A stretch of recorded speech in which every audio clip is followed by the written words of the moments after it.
I'll stand tall in the face of tyranny. I want it all my freedom and liberty. I'll keep my guns, you can keep your security. I'll stand tall in the face of tyranny.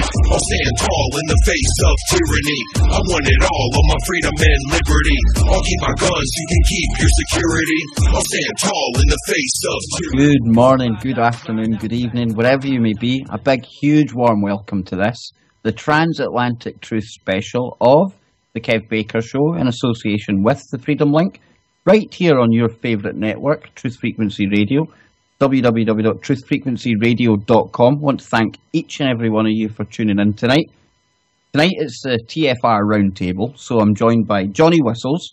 Big Marty will be joining us just shortly. He's had a bit of a meltdown, technically, at his end. And tonight, got Joe Joseph along for the show again. And we're joined by the chat room favourite herself, the one and only Nano Girl. I'll come to you first, Nano, because I always get to speak to these ugly rotters every night. Hey, how are you guys? How's it going? All the better for you being here, Nano. Oh, you always send such great love and wonderful things my way. I love it. I'm so grateful we got past yesterday. Oh, another anniversary behind us. 13 years on, and still all those unanswered questions. Need to demand another investigation, folks. But let's get into this tonight. Johnny Whistles, hope you've got the chat room up. You ready to go, man?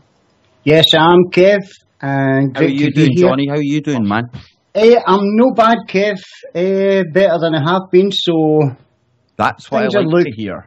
Things are looking up, buddy. But we've got 35 fantastic people in the chat tonight, starting with Amnesiac, Anna Pajama, Ash Pro 79, Darth Libertaz, Demonic 77s, Marty, Dorico, Dusty's Dead Bodies, Gergs, Harold 70, Hell Yeah, Ivy and Us, Mitty Bush, Paisley Buddy, Raccoon King, Stushy, The Gibbler, Trish and Mitch, Truth Samurai, Max, Glasgow Kiss, Wolfman Jack, Just Penelope, and Randy and somebody, and a load of anons, Kev. And I insist that everyone out there in Chatland stays tuned for the full 3 hours. I think Johnny Whistles has got a hurricane blowing through his house right now, but I'm not too sure. But yeah, if you just stay tuned for the 3 hours, myself, Nano, Johnny, and Joe will be here. Joe Joseph, we're going for 3 hours tonight. I sent you a story this evening that kind of derailed the start of the show because it had steam coming out of your ears. Now, I'm just finished with Doc Waterman. I've done 2 hours of Scottish independence talk. I'm sitting here commando with my kilt on, my face is painted blue, and I'm hearing that when we actually drop out of the Union, somebody's going to take our place. Who's that going to be, Joe? That's a very, very good question. And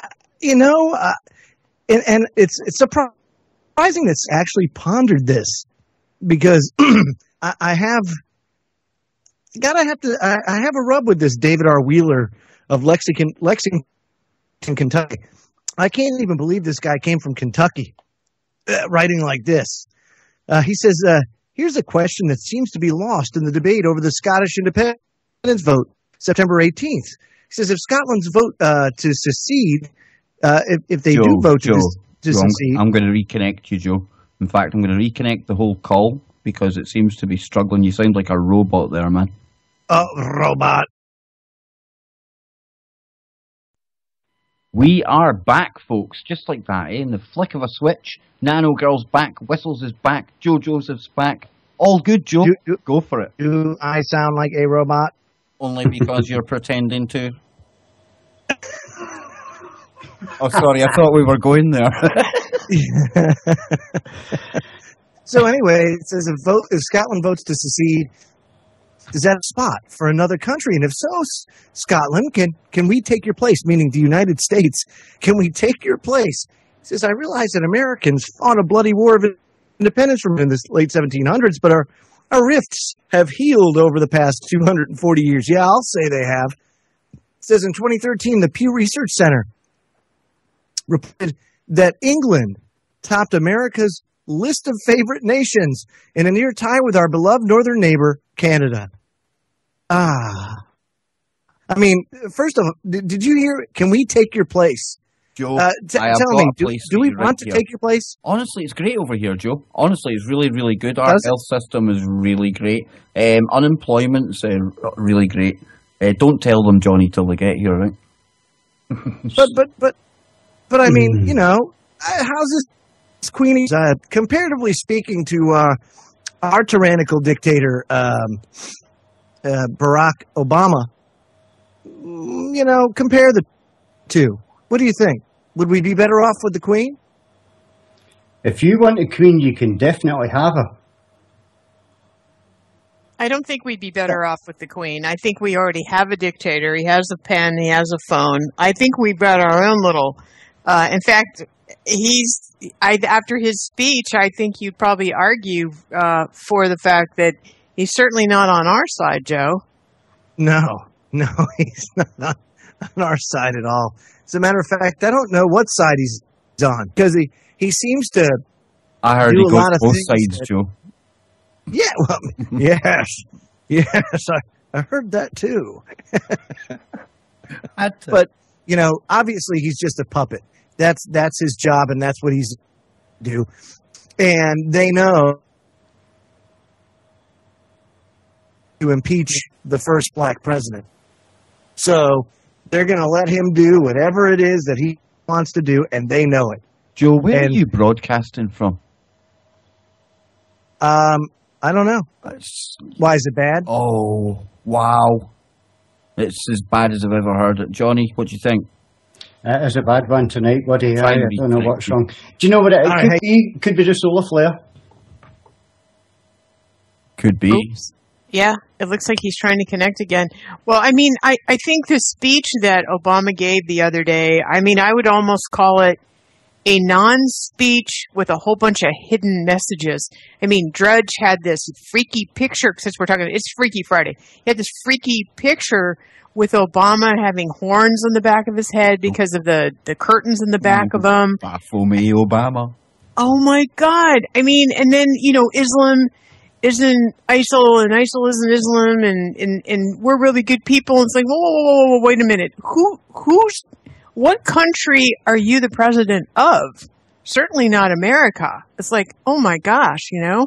He's just the front man, he really is. I mean, I'm just waiting for the day when Hillary takes over. Everything will be fine then, Joe. Hillary's not taking over. I already told you who's going to be president. It's going to be Jeb Bush. You think it's still going to be Bush? Oh, absolutely it's going to be Jeb Bush. It will not be Hillary. She's there so no one else can get in for the Democrats. That's her whole role. She's a big giant, what do they call that? The dinosaur or the 800-pound gorilla that can't, you know, the dinosaur or whatever you want to call it. No, Mr. Jeb Bush, you watch. He is running. He is running. And that's why W is kind of out there, and that's why they're doing all kinds of stuff. So, no, it's, in my opinion, it's going to be our buddy Jeb Bush. Ooh, another Bush. It just goes on and on and on, doesn't it? Then We're so blessed here. You can envisage a day down the line as well when it will eventually be Chelsea Clinton. They should just make the Clintons and the Bushes like royalty, Joe. Well, that's why I'm saying we already have royalty here, you guys. Joe, are you back? No. Joe is having serious issues here, isn't he? Yeah, you got Queen Obama. Yes, we do. And we're proud of it. Oh, yeah. I do believe we're back on the air now. And is that better for you? Is that better for everybody? It sounds better. That sounds good, Joe. Fine now, Joe. Okay. You sound better. All right. So where were we? Because I lost like the last 5 minutes. I couldn't hear anything. Well, I pretty much... actually, Nano thinks that Jeb Bush is going to be the next man in the White House. He is. Do you think so? I mean, it Yes. makes sense because if you float a Clinton and you float a Bush, then you're virtually guaranteed to get who you want in there, right? Yeah. Well, it's much more of a selection, Joe. Let's face it. I don't think our votes count anymore. I think we need to get rid of we're going to be so sick of the Democrats. I'm not in anything but angry, but we will be sick of the Democrats. She'll fill up the gap so nobody else can get in. And Jeb's running. He already said he was. He'll just kind of come from behind, which is what the Bushes tend to do. They don't get the mud thrown on them, right? And that's what happens. Yeah, no, I mean, I could definitely see that. I don't think that Rand Paul's going to amount to anything. And even if he does, and even if he does, what do you have with somebody like him? You know, I don't think Rand Paul and I don't think Ron Paul are guys for the White House. I was in Austin, Texas, the first time Ron Paul ran, and I was one of his delegates. And he made me very angry when he pulled out. But I really think he's one of them. And I think Rand is one of them. I mean, one of the elite, whatever you want to call them, them. They're both the them. But they play the role of the advocate, it's like the contrarian, right? Oh, this is terrible. Oh, we should question the Federal Reserve. Oh, what are we doing? What are we thinking? All that kind of stuff. But it's not real. And I just don't think they could get the votes. But I think Jeb Bush would be somebody that the people would want to get in there after Obama. Not people like us, but, and who else do they have? Nobody. Well, I thought Rand Paul would have been good because of Ron Paul. And yet when I seen him try to get a woman sacked for asking him a question. Yeah. He wrote he called our boss and told him to sack her. Do you know what I mean? What is that about? That's meant to be who's going to be running your country. Wow. Yeah, definitely. I'm kind of on the fence about, well, not on the fence. Like with Ron Paul, the record was fairly consistent. So comparatively speaking to all the other gutter slime that's in Congress, he was actually halfway decent as far as I'm concerned. But Rand is definitely not. He's a neocon, and one that definitely would not keep us not put us on the right track. He'd be more of that like compromise. But you're right. What good of theater is that? That's not good theater. What you want is a Bush-Clinton rematch.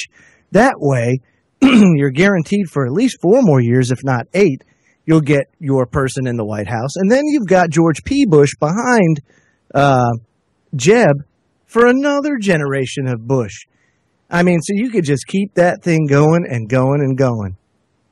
Yes, and I agree with you, and I think that's their plan. Whether that happens, I don't know, but I actually think that's their plan. And, going back to Rand Paul, Rand does not look presidential, and there is something to that. There has to be this look and feel, and until Obama started showing his true colors. You think Obama's presidential? Obama looked like the actual devil character out the Bible the other night. Oh, You yeah, really with the did. horns, right? He did. But you guys, when he first showed up on the scene, we were so sick of we collectively, the people that live here, although I saw Obama for who he was right away, but collectively, we were so sick of that we put this guy in. We thought, maybe we're going to finally get past our prejudice. Yeah, it could never be worse than Bush. Whoa, were we wrong? Well, hang on, right? It's Freaky Friday, right? So what's happening, folks? Because we've got Obama appearing with the Baphomet horns. Dude, We've what was that all about, huh? I know. Well, add to the fact you've got the Oklahoma Civic Center going to be hosting a black mass with all 88 tickets sold out. And bizarrely enough, they promise not to drink urine, and the model on display will not be naked. I nearly vomited up my dinner when I read that. But that's not all, folks. No, it doesn't stop there. There's a 9-foot naked red devil being erected in Vancouver. And when I say erected, I use that word wisely. In every sense of the word. Yes, because his phallic symbol was on display. And then you had some Satanist coming out and saying this is actually going against their freedom of religion and their freedom of speech for removing the penis Satan. Now, for anyone who hasn't seen this, I will post this in the chat room, okay? I'm not making this up, but Joe, Marty, John, we were hearing Chris talking at depth last week about a darkness that was descending. You don't have to search very far for stories in the media that are absolutely satanic at nature. Yeah, well, it brings us full circle back to your Scottish independence article, because I think the guy that wrote it was satanic. And this is what he said. He says, by the way, there are 4 main ways America would benefit from unification with the UK. Brits have better health, less inequality, excellent manners, and let's face it, a superior culture. So What? that's what he says. So let's improve our quality of life by joining them. Did you find that in the Onion, Joe? No, this is what I'm talking about, man. This is, I mean, this person is delusional. He must be, you know. He's got to be one of those guys that built that phallic symbol, Satan. Come on, you know. We'll just blame him anyway. But we've been joined by Big Marty. Sorry, Nano, but we've been joined by Big Marty. He got in the end. How's things, man? Yeah, doing great. Glad to finally be here. No thanks to a Windows update. Well, Nano, you're in Silicon Valley. You can go and sort them out. Oh, absolutely. Especially when I get on Skype and it drops every 4.5 seconds. Although we can, I know, knock on wood. We can still buy our Starbucks with our iPhones, though. So I guess we're doing something. Nice. I know. So, what have we got going tonight, guys? I've found a new way to actually do that without getting chipped, Nano. You just buy the new iPhone and then just swallow the thing. That way, when you pass everything, you can just. Yeah, I mean, it's not an iPad, so. Well, it should pass okay, because if you remember in MH370, the gentleman who excreted one up his tush, so it definitely fits on the way out. No, nobody having that. No, just an idea. No. Oh, but I'm glad you brought up MH370 up, because, you know, of course, we dodged that bullet yesterday. And let's not forget that we have a X1.6 flare en route. And they're hyping this thing big time. Not to mention that, coincidentally, they're also hyping the whole grid jihad thing, you know? Does anybody find that coincidental at all? Absolutely. No, I was talking. Sorry, Marty. The last time the last time I think that we had a Carrington event, Joe, it was the exact same scenario where there was an X flare that was coming in to push on an M flare. And I think the M flare opens the thing up and lets the X flare in. I don't know how this thing works, but I tried to follow it today. And even the news is running with the words Carrington event. But as I said to Kev yesterday, that would be a way of actually doing it, to blame it on ISIS. But as Kev says, why would you possibly do that if you can't get the propaganda out, if everything is out? That's a good question. I mean, I don't know. I just find it interesting that they're hyping this thing around the same time that they're hyping a grid jihad. You know what I mean? Because did they not have a grid X not long ago, Joe? Did they not simulate taking down parts of the actual grid? well, yeah, that's the thing, and I guess the thing to look for is where it's going to hit. What side of the earth is it going to affect or whatever? You know, I don't know how it actually works when it hits the earth. I just know that it'll knock crap out if it's strong enough, you know. And if there's any snap drills planned for that day, definitely be on lookout. That's a good question, you know. That's something that we have to consider. So that's supposed to hit, I think, tonight, right? Should be in the early morning hours of the 13th. Is it, Marty? Is that tonight? It is.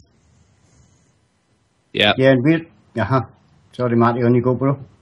Yeah, it is. I was just going to say in regards to it, I mean, I've been watching the Sun and the Flare stuff since around 2007.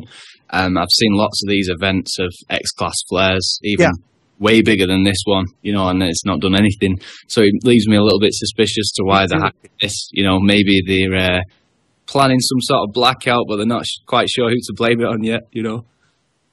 It's good. It's just something to consider, you know, because you hear all that chatter. Yeah, I mean, it's definitely possible. I mean, the science behind it, of course, it could knock out communications and do all this stuff. However, in like 7 years of watching it, I haven't seen it yet. And and it's just an X1.6. That's what I'm saying. It's the lowest of the X flares. But it could happen one day. I'm not taking away from that. I'm just a little bit suspicious now of this whole ISIS grid talk at the same time, you know. Yeah, that's what I'm saying. It's like it's too good to be true. And they have a very, very terrible habit of letting the cat out of the bag in one way, shape, or form before they actually do the deed. So, yeah, just saying. We do know how they kind of hype the solar kill shot through the movies and stuff, you know. Yeah, the big one. So. And what do you think, Nano? Do you think this is something we need to be looking out for, or what's on your radar right now? You know, I often wonder when they hype things up, they see how we react. And I don't know when they decide to do something and when they don't. You know what I'm saying? It's like, it seems like they kind of they're always testing us and they're always throwing crap out there. And at this point, I don't know about you guys, but I just get exhausted with it. It's like, I don't even believe half the stuff they say anymore. Only half? Well, yeah, well, probably even less. You know, it's kind of like the big earthquake thing, and then all of a sudden we had one in Napa, which you got to wonder. I still wonder about the Napa earthquake. Not that we weren't, quote unquote, out here in California due, but I don't know. You know, at this point, I don't trust anything that happens, and I always kind of go, was it HARP? You know, is it real or was it HARP? You've also got the Bunda Bunga volcano up in Iceland. It's pretty active right now, Joe. Big things going on the Earth. And with this solar flare coming in, that can only exacerbate things that are already taking place. And the Pope only has 2 to 3 years left. I mean, come on, dude. And our magnetic shield is down about 25%. The shields are down, Captain. Yeah, they are. What were you going to say there, Nano? How did you know they only has 2 years? Were you kidding, Joe? No, he said it himself. He said, I got about 2 to 3 more years left. God, really? Yep, I know. That's why I was like, ooh, there's a clue. I'm not saying, I'm just saying. That's amazing. It is as the Scots say, Freaky Friday. Well, you know, isn't that interesting that will be coinciding or coinciding with our election here, our selection? That exactly. I mean, there's a lot of things that converge. You know, also next year is the Shemitah year.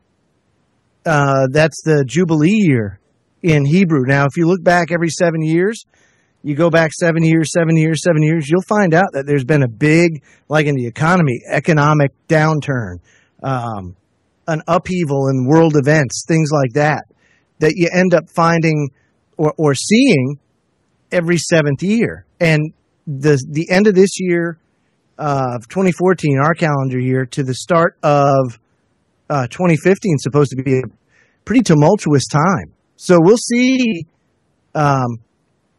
We'll see how that goes. But you know, you can just feel it too. And with all the chatter and all of the doors that have been left open for things to happen, you have to wonder if we're not going to see a kind of an upswing in events. Well, I mean, speaking just from America's point of view, I mean, look what's happening with the kids and all the sicknesses and illness from all these people coming across the border. We've got a big drought over here. We've got floods all over the East Coast. Everybody's in a big storm now, right? Isn't there a great big giant snowstorm? Was it in South Dakota? Oh, yeah. Earliest snow in history. Yeah. And And so everybody over on the East Coast is getting all our water. I mean, send some over here. We need it. And my sister lives in Redding, and she said there's a whole bunch of fires over there. You know, it's just crazy. It's just crazy. And the Ebola stuff. And Jazzy, you guys all know who Jazzy is. She was watching the radar yesterday. You know, you watch that airplane radar, and one of them just disappeared when she was watching it yesterday. It's like, boop. And so we've got all these airplanes that now they just arbitrarily disappear. Do you guys have any thoughts on that? Well, it's a very interesting question to pose there. Because you're right, there have been a lot of airplanes that have just been disappearing. Yeah. And I don't know why that would be. All I know is that either, you know, it's just like fodder for an attack, or are they prepping for something themselves? I don't know. It's something to pose. You know, they don't go about these people. When we come back, let's talk about this. You know, they don't come back or build all these deep underground bases and shelters and seed vaults and FEMA camps and all that for no reason at all. So we'll hit that up when we come back. Okay. Ken Baker will be back with us too. This is Truth Frequency Radio. The wicked ones obviously under heavy Masonic influence. Kev Baker Show here on the Truth Frequency Radio Network. And of course, this is the transatlantic broadcast in partnership with Joe Joseph from the Freedom Link. Now, I think we've all been having a couple of technical issues this evening. Not sure if it's related to this flare. Rumours going around. Rumours are going around that the whole internet's slowing down and stuff like that. I'm not sure what to believe, but I am sort of seeing something going on. But Kev, are you actually back with us, man? I am back for now, and I just want to say I was on air for 2 hours with Doc Waterman. Absolutely perfect connection. Audio was banging. Fine. As soon as I connect with you guys, doggone Pete Tong. Obviously, sounds much better now, brother. It sounds a lot better with you as well. You are just you're firing on all cylinders now, but you know, it's funny because all these technical difficulties give Freaky Friday some good flair. Oh, sorry, trying to give you that UK humor. It's just absolutely bizarre. Honestly, it really is. I mean, I've never seen anything like that there. The computer actually froze. I had to reboot all that. I was messaging news on the iPod. Got some aurora going? Any auroras yet, or is that tomorrow? Well, that's supposed to be up north, up my mum's way. She's going to be keeping an eye open for that. She took some beautiful pictures the last time that actually happened. And because there's so little ambient light, there's no cities up there or anything. The night sky is just tremendous, Joe. That's fantastic. Yeah, they're supposed to be visible as far south as Northern Virginia here. So it should be it should be a very good event to see. Now, what they make of it, I don't know. All I know is that it seems to me just a wee bit coincidental that they're hyping the crap out of an X1.6 at the same time, because they don't normally hype those. That's why I'm concerned, because the hype is coming at the same time of the Grid Jihad hype. You know what I'm saying? Yeah. That's not a hypeable flare. At least the only thing I see different is what Johnny was talking about before. The fact that, I mean, I don't know anything about this, but Andy, who we had on the show last night, we were talking about this as well. It's the fact of this M-Class, whatever this M-Class is doing, it's almost acting like, if you can picture two stock cars, Joe, and one slipstreams the other, it clears the solar winds. Now, I don't know if that's happening or not, but that's the way we had it explained last night. I have to ponder that for a second. It's all Yeah, the direction of the solar winds, isn't it, John? It's like the solar winds would normally have some kind of... So you're saying it like drafts it? Is that what you're saying? It's like and then it hits with a bigger impact? Yeah, it's tailgating in on the back of the M. But Yeah. I don't know. I mean, I'm not an expert on all this. I mean, there's far better channels out there. on Okay, so YouTube. what we need to do is get Dr. Agnew on to discuss this. Yeah, that would be Well- good. I don't think it gets much better than that. I know on some of the ham bands they're experiencing a couple of issues due to the geomagnetic field and the storm and stuff. But I mean, that's pretty much standard procedure with the flares. But they are saying there's 2 of them, so maybe double trouble. But it is quite small. I mean, it's not small in comparison to an M class, but for X class, we've seen much higher. Yeah, it's a baby X. It Yeah. really is. I mean, it's an X1. So there's really nothing to write home about there. So yeah, you'll have some satellite outages. You'll have some ham outages, things like that. But I wouldn't think that you'd have much more than that. Like I said, it just seems to me to be a little too coincidental that they're hyping such a small flare for such a, in this time with everything else going on. Just seems to be too coincidental. I mean, but do you guys feel like, is there really a time we're not being threatened by them? Oh yeah, I know. It's always. You're right. It's every day now. I mean, that's why when people say, well, what about that? I'm thinking, well, it's just more of the same. I become sort of numb to it because I Yeah, just but isn't can't that the react. plan though? Well, maybe, but Joe, I just can't react to every single one of these. My God. I know, it makes you crazy. It does.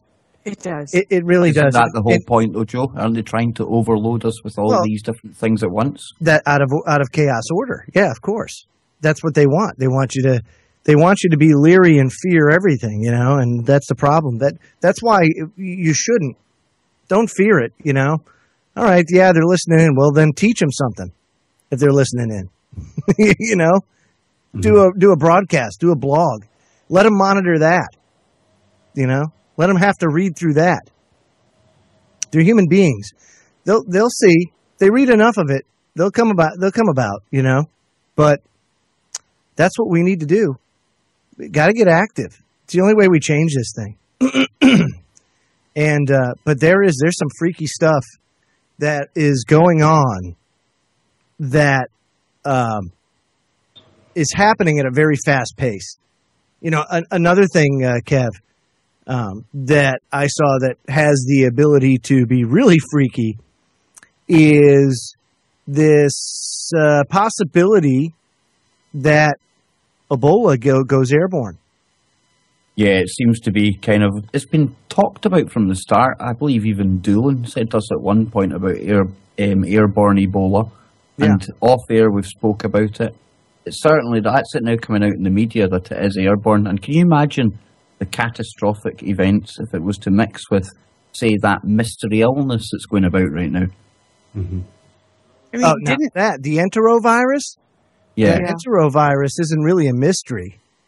It's just uncommon for the United States. Why? You know what I mean. Well, it's probably something to do with all those foreigners coming in. It could come. Yeah. I mean, now there's no vaccination that's going to protect you from this. This is just a result of, people from different environments coming together. So everybody's immune system's getting a big workout right now. A big one. Now you throw a weakened immune system. Now let's just think about this for a second, because you have weakened immune systems because of the introduction of these new germs and viruses and bacteria and all this kind of stuff. Then you couple that with what's supposed to be the coldest winter in quite some time, and I'm seeing some early indications of that. Being a gardener, I can tell, because things that are normally harvest, like for example, my potato plants are starting to die. And they're supposed to be good for another month. So the potatoes that are down there are not mature. But they're already, the plant's already kicking into die mode because it's going in a month early. Acorns are falling off of trees a lot. They were falling off of trees in July as immature, not even doesn't even have any nut on it yet. So now what does that do to the food chain? Okay, so now all of these things are happening early. you're going to have, a shortage of food. If this is widespread, and I think it has it's the result of the climate change and this onset of a colder winter that's going to wreak havoc. So you have a food chain issue that could lead to food shortages. And then you have weakened immune systems. Introduce something like an airborne Ebola into the mix, according to the New York Times. And, man, I mean, you could have it could be a really bad winter. Just makes you wonder, I still kind of wonder about these kids that showed up over here if they weren't all set up to do this. I mean, obviously not intentionally. Obama won't answer anybody where they all are, although all we have to do is follow the illnesses in all these hospitals. I mean, what's happening from that perspective, I mean, that isn't even a threat. That's happening. And it's tragic what's happening to our kids. It's beyond words. No, you're absolutely right. Now, Kev. Yo. Are you guys under any threat from Ebola? Now, what would happen? What would happen if you got your independence and you were free and you no longer had the National Health Service to bail you out of an Ebola outbreak in Glasgow? What would you do? I think that would be a bonus, actually. You should see the state of some of the hospitals here, Joe. I mean, you come out worse than you go in, don't you, John? Well, people actually die going into hospital and catching, is it MRSA? Yeah, in the hospitals. MRSA. Yeah. Yeah, it's really bad here. So if that guy wants to swap, I'll definitely swap him, no problem, if he wants to come over and take our place. Because our health system is absolutely disgusting. Joe, I waited over a year to get an operation on my knee.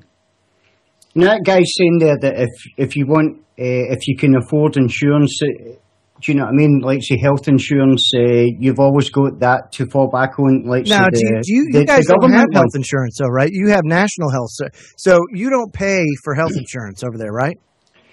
Well, we do. I mean, you do through because tax. it doesn't cover you when you die. It won't pay for your funeral, that's for sure. Oh, no, of course not. That's what life insurance is for. But health insurance, over there, that's just incorporated into your taxes, right? You can go private if you want, but that's for your middle classes, I would say, really. It's not an option for the working class. Yeah, absolutely. Yeah, exactly. We pay that national insurance all our life. I don't know. Do you know what I mean? For some people who've never been to a hospital before or been to the doctor before, they paid all that money, and probably when they get to about 68 and there's something really wrong with them, they'll just let the guy die because. Well, they do that here now. Let's call national insurance what it really is. It's national tax. It's just another form of taxation. And as John says, I mean, some people might never go to hospital, might never ever live long enough to claim the pension, might never ever be without a job. So what benefit do they ever get out of it? It's just another tax. Yeah. People say, you guys over there get free healthcare, but it's not really free. Like Kev says, they're taxing us for it. But I mean, now it's all going private. So it's kind of getting like America. And they're talking about introducing possibly some sort of health insurance one day. And of course, that's why the media love to concentrate so much on all the horror stories, because that will do what? It'll provide a reaction from us. We need to sort this. And then they'll offer up the private solution, Joe. Yeah, here's the problem, though. Privatization is the answer, but not from a big corporate perspective. So the first thing you got to do is get medicine out of the hands of the government. I mean, period, end of story. They need to be out of the medicine business. DEA, all of it gone, because it is just the intrusiveness that has taken place and transpired with the doctor-patient relationship here in the United States is it's awful. It's egregious. And so that has to happen first off before anything else. And then, as far as health insurance is concerned, we should dump this whole HMO idea, the whole government idea and just go back to cash for your business. You know, go back to that. A lot of doctors right now are accepting cash for the first time because the insurance companies just lower the amount of negotiated cost. Their reimbursement. They keep lowering it, and all the while they're making demands of these doctors. Make sure you fill out this, and that, or have this software, this proprietary software that costs you like $10,000 a year to be able to have a license to use to upload your claims to get reimbursed. You see, they get you 50 different ways. So a lot of doctors now are like, well, F you, I'm not doing this.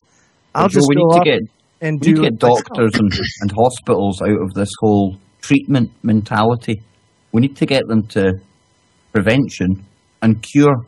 Oh, yeah. That's what we need them to be aiming at. We need to start again with it. Yeah. It's fix the problem instead of treat the symptom. You're absolutely right.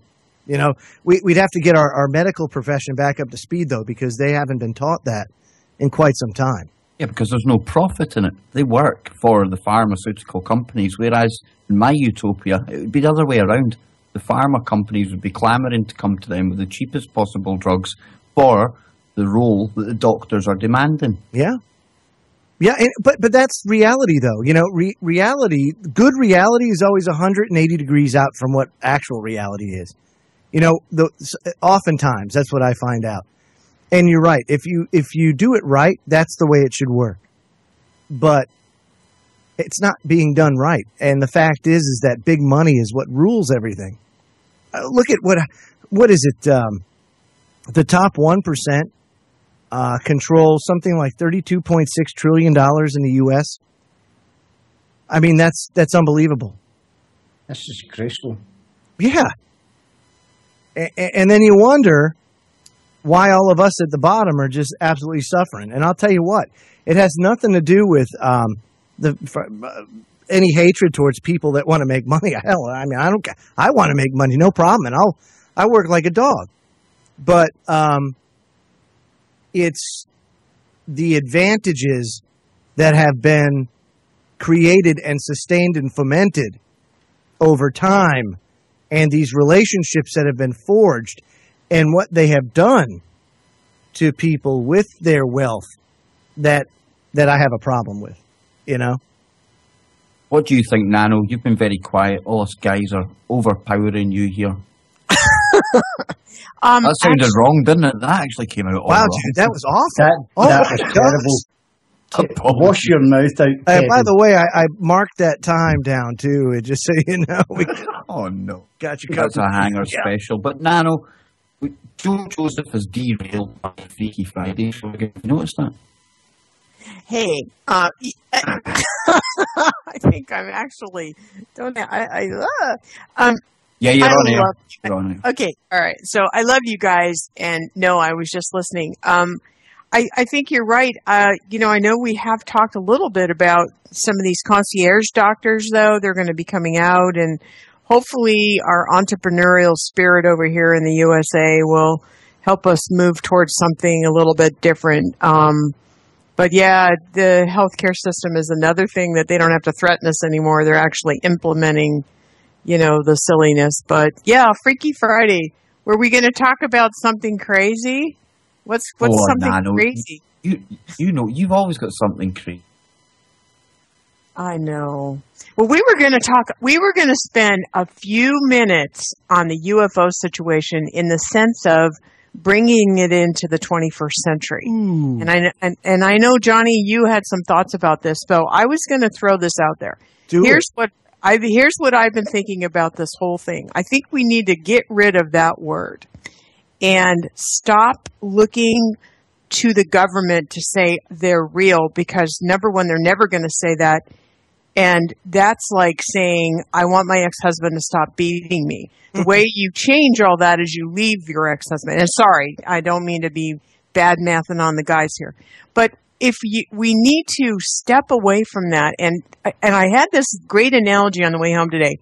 I was thinking, if we looked at ourselves like going to the USS Enterprise, sitting down with Picard, and giving him an overview of planet Earth, what would we say at this moment in time? We have technology that could cure and handle all the stuff we've just spent 49 minutes talking about, all of it. We don't have to fight over oil. We've got technology to take care of cars, medical issues, food. We shouldn't have any situation like that. But where we are, to me, is I do think that the humans are going to 2.0 and 3.0 and 4.0, and I think that's a part of the plan that's going on. We have this amazing technology that's almost so far away from us we can't even get our hands on it. And if we were reporting to Picard, we'd say, well, these guys are in an amazing space. They've got all this technology. They're trying to run to catch up to it. We have all these other beings there that are manipulating the game, and they're manipulating the humans on Earth as well.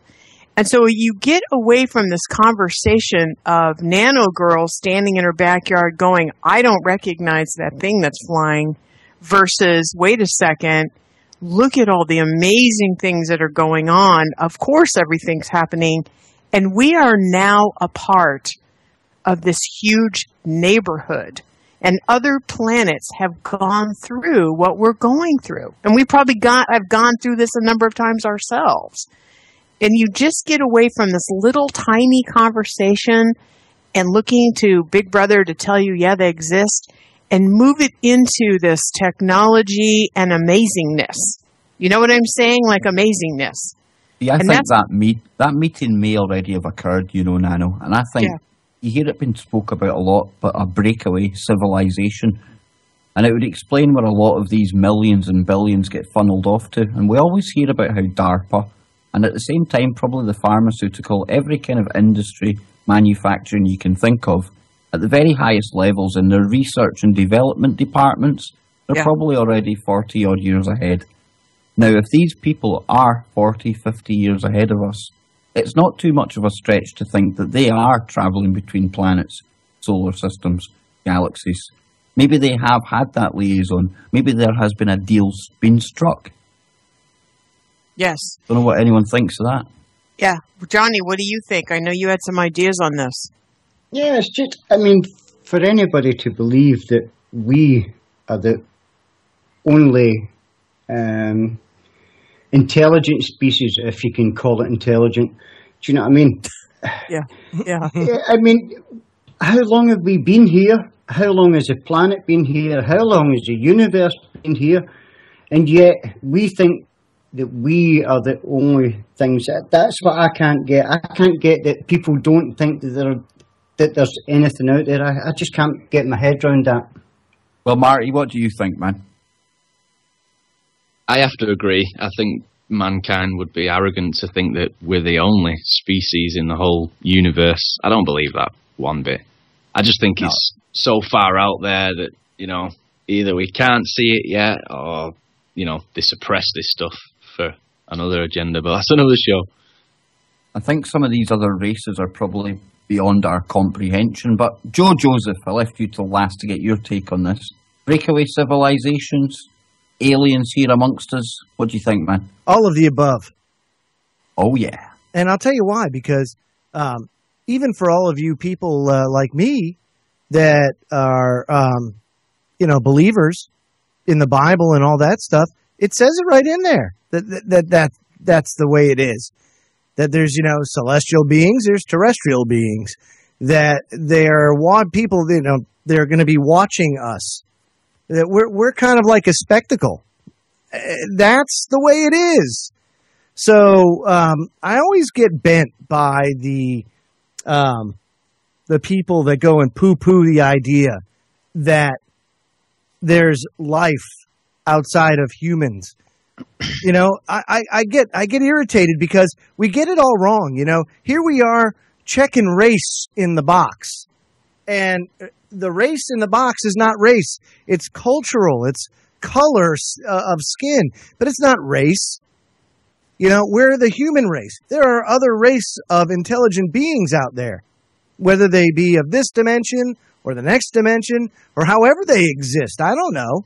And you know, Joe, just maybe 1%, maybe even 0.5% of all the sightings that are seen around the world, that's possibly whoever put us here, not maybe them personally, but whoever comes to observe us.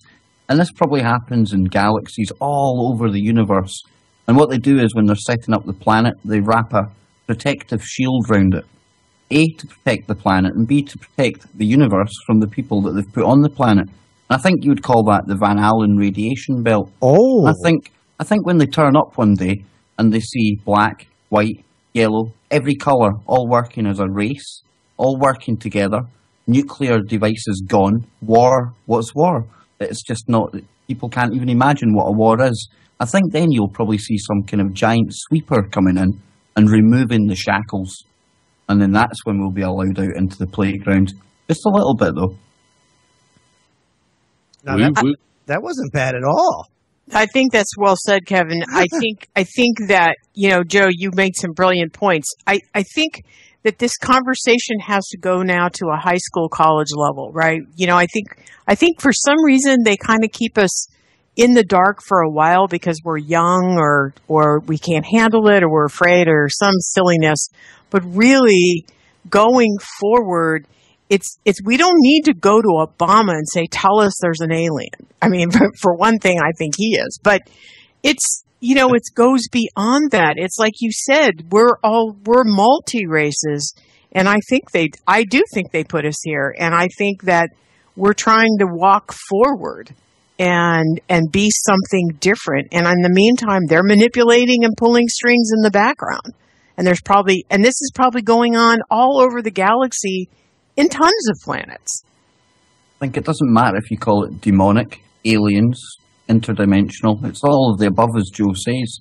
Right. I mean, it's just whatever your actual mindset. If you're religious, you're going to call them demonic. If you're like myself, living out in the stars half the time anyway, you're going to think it's aliens. It's all about perception, I think. But it's the same thing. And it's the only thing that can explain, as Chris Geo said, the darkness that's on this planet sometimes. There must be something here.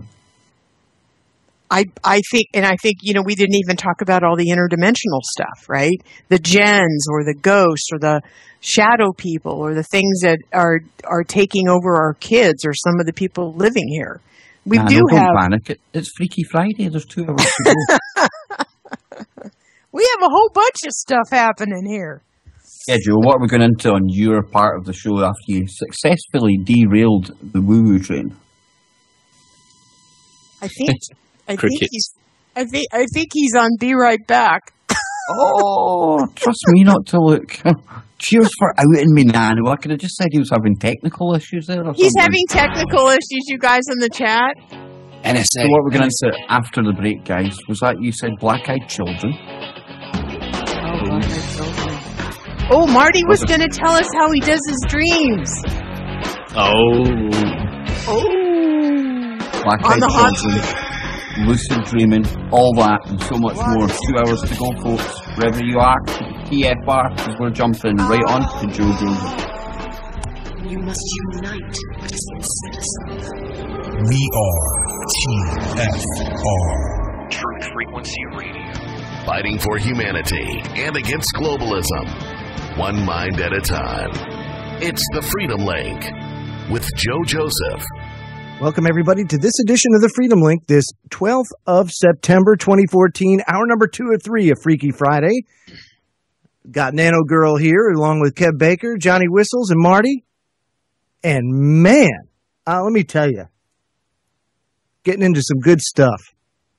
We talked about, aliens right before the break, and you guys want to get into dreams now? Was it, Nano?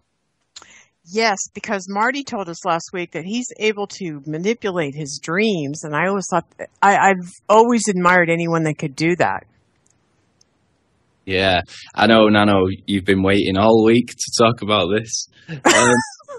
Yeah, it's been a phenomenon that's been happening for, I'd say, about 5-6 years. I don't really know where it came from. It was just trying to sleep one night. Some might say sleep paralysis. I don't know, maybe not getting enough sleep. And I was just kind of lay there, with my eyes closed and stuff. And all of a sudden I start to see like the clouds and the sky and then like the moon and stuff. And I'm like, whoa, I open my eyes. I'm in my dark room. I'm like, what's going on? It was as if I could see the sky above through the walls and everything. It's like, yeah, almost like a remote viewing or some sort of astral projection, I think you'd call it really more.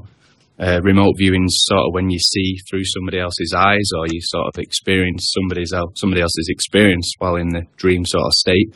I've had those experiences as well.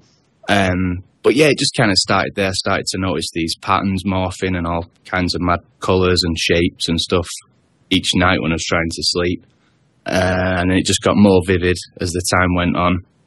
And then I had this experience where it felt like something was pulling me out of my body. And I was like lifting up, but I was still there. It was really, really surreal. And it was kind of scary. It freaked me out. I was like, I'm going to stop messing with that sort of stuff, because it felt like I could actually manifest it. What I would do is I would lie there with my eyes closed and try and look, like, focus on just above your eyes where your pineal gland is. And you kind of cross over your left and right brain. So you're focusing dead center and you're not thinking anything whatsoever. And you just kind of remain there blank. And all of a sudden from the middle, things start to emerge. I've had like the pyramid symbology with the eye in the middle. And I've actually seen like the eye blinking and looking around, and it's, really freaky. But that's kind of really where it started. And then it went on to the actual dream state where I could actually think about something. The image would appear in my head, and then before I know it, I'm in that world, and, watching a lot of like The Walking Dead and stuff like that, and playing zombie games and stuff. I found that I was having these experiences where I could actually control like these combat scenarios and kind of manifest them and stuff. And all kinds of like apocalyptic dreams, and the world's ended and trying to get away, and hide, and all kinds of mad stuff like that. But I mean, it's not always fun, but when you can actually manifest it and you control it and tell it what to do, it's absolutely amazing. You wake up remembering detail, so unreal. You can literally write a book through some of the experiences, Now, can I ask you a quick question? When you're dreaming, the dreaming part, do you know you're dreaming? And do you say, hey, I'm dreaming and I can do this and I can do that?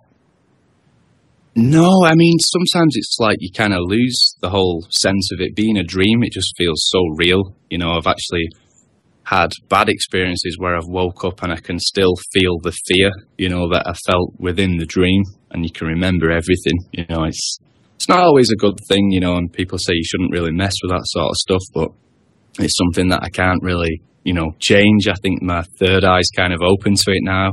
And I don't use like fluoridated toothpaste. I don't drink fluoride, try not to anyway. You don't drink fluoride? No. Oh, you don't know what you're missing, bro. I mean, come on. It gives you this level of nothing that like you've never felt before. Yeah, I just love it, man. Yeah, but I mean, all that stuff. Joe will forget he even said that, Marty. He's going to forget all about it because he's all fluoridated up. What's that? Yeah, I think all that sort of stuff, calcifies your pineal gland and really blocks all that sort of stuff out. But to be honest, I don't think just anybody can access it. I think you have to like stumble upon it, I think if you try too hard, because I've actually lay there some nights and really tried and nothing's happened. It always seems to be, if I start to see these patterns emerging as I've got my eyes shut, I know it's working tonight. Do you know what I mean? Yeah, I do. I've had my own different types of experiences. Sometimes it works and sometimes it doesn't. But the other question I have too is when you're in the dream, when you're in dreams, because I've often wondered about this, where do you think you are? I mean, is it another reality, another planet, another universe of some sort? Do you know, I've got no idea, but I've actually seen like whole cities that I've never seen before in my life. And I mean, some people could say that it's your subconscious that's programmed through stuff that you've seen on TV, or, you know, maybe just different images that you've seen in the past, and your brain kind of makes something up from it. But to be honest, I've really got a suspicion that when you go into the dream state, you're actually connecting to like the global consciousness, you know, and I think sometimes you are actually experiencing something that somebody's either going through right now at that second, or maybe an experience that's just there within consciousness, you know, and you're plugging into it. That's what I really believe anyway. I think so too. I feel like, you know, it's like supposedly we have two realities. We've got the one when we're awake and the one when we sleep, right? And the one that I remember when I'm sleeping, a lot of times it's not very pleasant. So you kind of wonder, how did I get there and what's going on? And I know one time I think I was just about to wake up, but I went blind. I've had a couple of dreams where I look like I can't see, right? It's dark, but I'm aware. And one time in this scenario, I started screaming at myself in the dream, "You're sleeping, wake up, wake up, wake up." And I finally was able to wake up because I knew I was dreaming. That's happened a couple of times where it's like, "Hey, you're dreaming, wake up." Yeah, definitely. And for me, the ones that I can kind of manifest before I go to sleep is just like a game, you know, that I've kind of created before I've even gone to sleep. Yeah, so you're like in the process of, because now sometimes I can do that, but yeah, and I remember like what, but see then what happens is through the course of the night or whatever, when I wake up in the morning, I totally forgotten. By the morning, it's like yeah, I've had them. Yeah. You do have that are really surreal, and then within 10 minutes of being awake, you've completely forgot the whole thing. But then there's some that just, them images and the words, everything just stays in your head for the whole day. And even now, you know, could sit there and tell campfire stories about dreams, but that's cool. Get a little bit boring after a while. No, I mean, no, definitely not boring, Marty. Definitely not. No, I haven't met very many people who can do this, and I've talked to lots of people about different things, and only one or two that I knew that they said it started small, like you were saying, it started kind of easy, and then they started going in, and then one person I talked to actually could go in and change everything so that it was positive all the time. Like he would go in and just change the entire scenario. Remember that movie When Dreams May Come with Robin Williams? Was that not one of the most depressing movies of like your lifetime ever? Well, okay, but minus that. But when he dies and he goes in that heaven thing, the person I was talking to, he could create the heaven thing in his dreams. That's pretty cool. Yeah. Wow. Yeah. Yeah. I mean, I think it's so complex with the whole dreaming issue. With some of the dreams, I really think that they're there to help you cope with certain stuff that you're actually experiencing in the real world. You know, it's like your subconscious is showing you a way to deal with something, even though it might not seem connected at the time. You know, a couple of weeks down the line, something might click and you think, that dream, oh my God, you know. And it's almost like sort of predicting the future with some of them, but you're getting the ammunition how to deal with this future event weeks before. You know, like one thing that I get, Marty, is deja vu all the time. I do get that, like where I'm like, I've been here before, I've done this before, I know that I've, you know, but the thing is I don't remember anything about it. I just know that I felt it. You know what I mean? Yeah, it's so surreal, the deja vu thing. I really haven't got a clue what that is. A glitch in the Matrix, you know, as they say, but quite possibly. You know, Mark, I think... Sorry. But I'm just saying, it's weird that even when you get these deja vu moments, it's even the smell. The smell at the time as well. Yeah, exactly. That's... I don't know what that's all about. I think where we end up going is actually onto the astral plane. I think it's the Gnostics. They speak about the astral plane and the Akashic records. And basically this is where everything that ever has been, ever will be, it's kind of no time, interdimensional. and they explain what you're talking about, Marty, is that kind of thing you hook into an astral plane. Yeah. Oh, yeah. When you've got control over it, it's really awesome. But when you haven't, it can be really freaky. That's not anything that I'm going to be messing with at any time soon. Well, you know, Joe, these Gnostics, they actually have a name for this darkness, these entities that we always talk about. And I believe they actually call them the Archons. And they the Archons. Yeah. You know who talks about that, Kev? Does a great discussion about that is Rob Skiba. Really? Yeah, he actually does a 2-hour presentation called The Archon Invasion. Oh, wow. Yeah, I'll have to send you the link. It's fascinating stuff. Fascinating stuff indeed. But yes. They say, when I heard, I think it was John Nash or John Lash speaking about this, and they basically infect the mind. They're parasitic. Who knows? But I'll definitely be having to get Mr. Skiba on board. Oh, yes, we shall. We shall discuss this indeed. Very interestingly, though, like if you look in some of the Gnostic texts, for example, the Book of Mary Magdalene, it talks about going through the 7 layers of heaven and having to pass through each one, the 7 stages, and there's a guardian or an archon at each one. The magic number 7? Yeah. Think of the drink 7-Up. 7-Up? It's Freaky Friday, everybody. That's right. We take it freaky this time, haven't we? Well, numerology, baby. 7-Up. It's probably aborted fetal tissue, too. Oh. Nice. Stays crunchy, even in milk.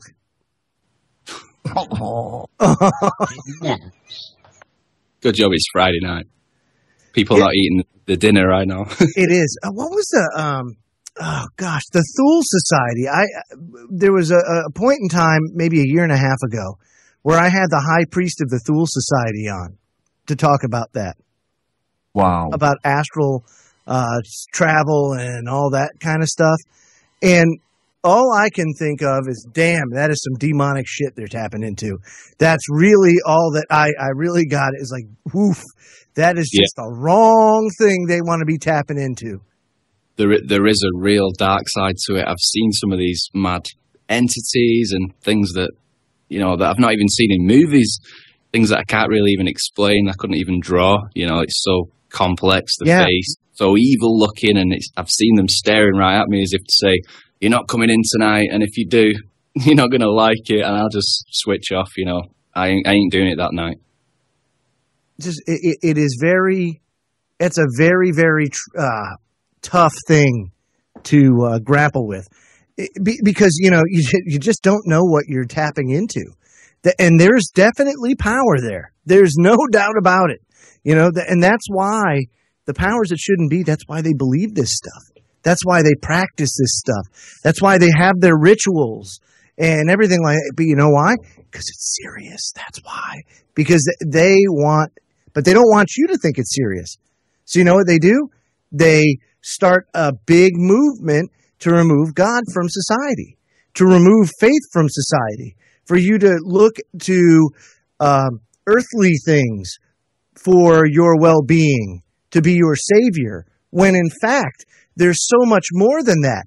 But they've dumbed down humanity to look at these control freaks for just crumbs, and that's basically what we are. It's just a giant slave class working for crumbs, when in reality, there's just so much more to life and existence than we know, Very heavy stuff. That's well said, Joe. And, thank you, Marty. I really appreciate you, talking about that, because I think, going back to our last 10 minutes of Kev's show, that's what we were saying, that this conversation that they've been having, quote unquote, with us, at us, towards us, is to just keep our minds small. And, and I think Chris Gio was talking about this last Friday as well, about all the amazing spiritual stuff that's happening right now. And there is some dark stuff.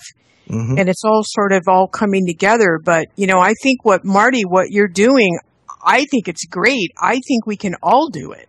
We just, it hasn't happened to us yet. And I used to have these warning dreams, because I wouldn't listen.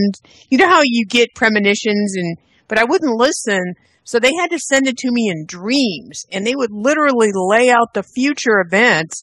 And I finally realized what they were trying to do. So then they didn't have to send it to dreams anymore. It's like, okay, well, we've got her attention, thank God, Yeah. And I think our guides, or whatever your God voice or whatever, they use whatever they can. It's like, hey, your behavior is going to get you down this road. Stop, and maybe that's a little bit what deja vu is. But Marty, I just think I don't see fear in this. I think if you're protecting yourself spiritually and you feel comfortable, go for it. There may be some things in there for you. Let me add this. See, I'm of the belief based on I have no barometer or antenna for this kind of stuff. I'm not tuned to that type of frequency, if you will. But, the Bible says that God makes all sorts of different vessels, right? And let me tell you something. Some people have that ability. They have that natural gift. They're attuned to it. My wife is one of them. She has all these vivid dreams all the time. And I'm jealous. And, at the same, it's a gift and it's a curse all at once, because it is good. It's a great thing. If you have the ability, I think you should definitely use it. But at the same time, it also opens you up to attack. And that's another thing that you have to figure out how to deal with, how to cope with, and how to fend off. Because just because you may beat it one day doesn't mean it's not going to happen again. You're always under attack. When I've always noticed that abilities like that, Marty, come at a price. Yeah. I mean, after one of the Gaza shows that we did, when the bombardment was happening, a month back there, that was one of the worst attacks I've actually had, and I do believe that there was probably someone out there that didn't agree with the angle we were taking on it, that was wishing that upon me, or it was coming from some other entity or something, and I'm not religious, I don't follow any sort of doctrine or anything like that. I just know what our experience is real and that there is something to it, I kind of wonder, Joe, if it doesn't matter whether you're looking at dreams or following the Bible, you kind of wonder if you're on a good path, a path of, for lack of a better word, righteousness or truth. You're always having to keep yourself spiritually protected, whatever that means to you. That's right. And whether that's the light or, a lot of times I'm not necessarily a Christian person. I'm more of probably a woo-woo person, but, I will call in the Christ consciousness. There is such power in that. I've run into these weird, dark energy balls. I've just run into it and the first thing out of my mouth is, oh my God, Jesus, protect me, and it happens in a second. And I've often pondered that there is such power. And is it power because we've prayed to it and given it positive power? Or is there really something to that? It's kind of an interesting mystery. It is. But it works. It's a very interesting mystery. Another thing that does too is, let's just say you have that psychic ability, for lack of a better term, let's call it psychic ability, or that psychic antenna, if you will, that power to be able to do that. What happens is it also makes you a target of the dark spirits that inhabit evil people. They can see it and they can sense who you are, and they will attack you for who you are. And then, for example, you're almost like a spiritual mirror to them, and they get to see how flippin' awful they really are inside, and it agitates the crap out of them. I've seen that too. I don't know how that is for you, Marty. Yeah, do I really think that there's good and bad on both sides, wherever and whatever that other side is that have experienced. There's different perspectives on it, but depending on your belief system and stuff. But I really do think that the fight going on here in this world between good and evil goes on that side, whether it's spiritual, interdimensional, spiritual, whatever it is. I think it goes on there because I've experienced it, both sides of it. That's why you've got to be careful getting into it. You've got to have an open mind, and you've got to, in some way, be able to deal with the negative experiences of it too. Just like what Chris talks about with the ayahuasca experience, there's, good and bad from it. Yeah, I think that's very well said. And I also think that sometimes we are given so many different spiritual experiences or whatever experiences we have, we are being pushed to cope with them or to deal with them. I've had amazing things happen, and I feel like that's what I'm supposed to be doing here this lifetime. So I'm just dealing with it. And then you have to learn how to protect yourself, and that must be a part of it.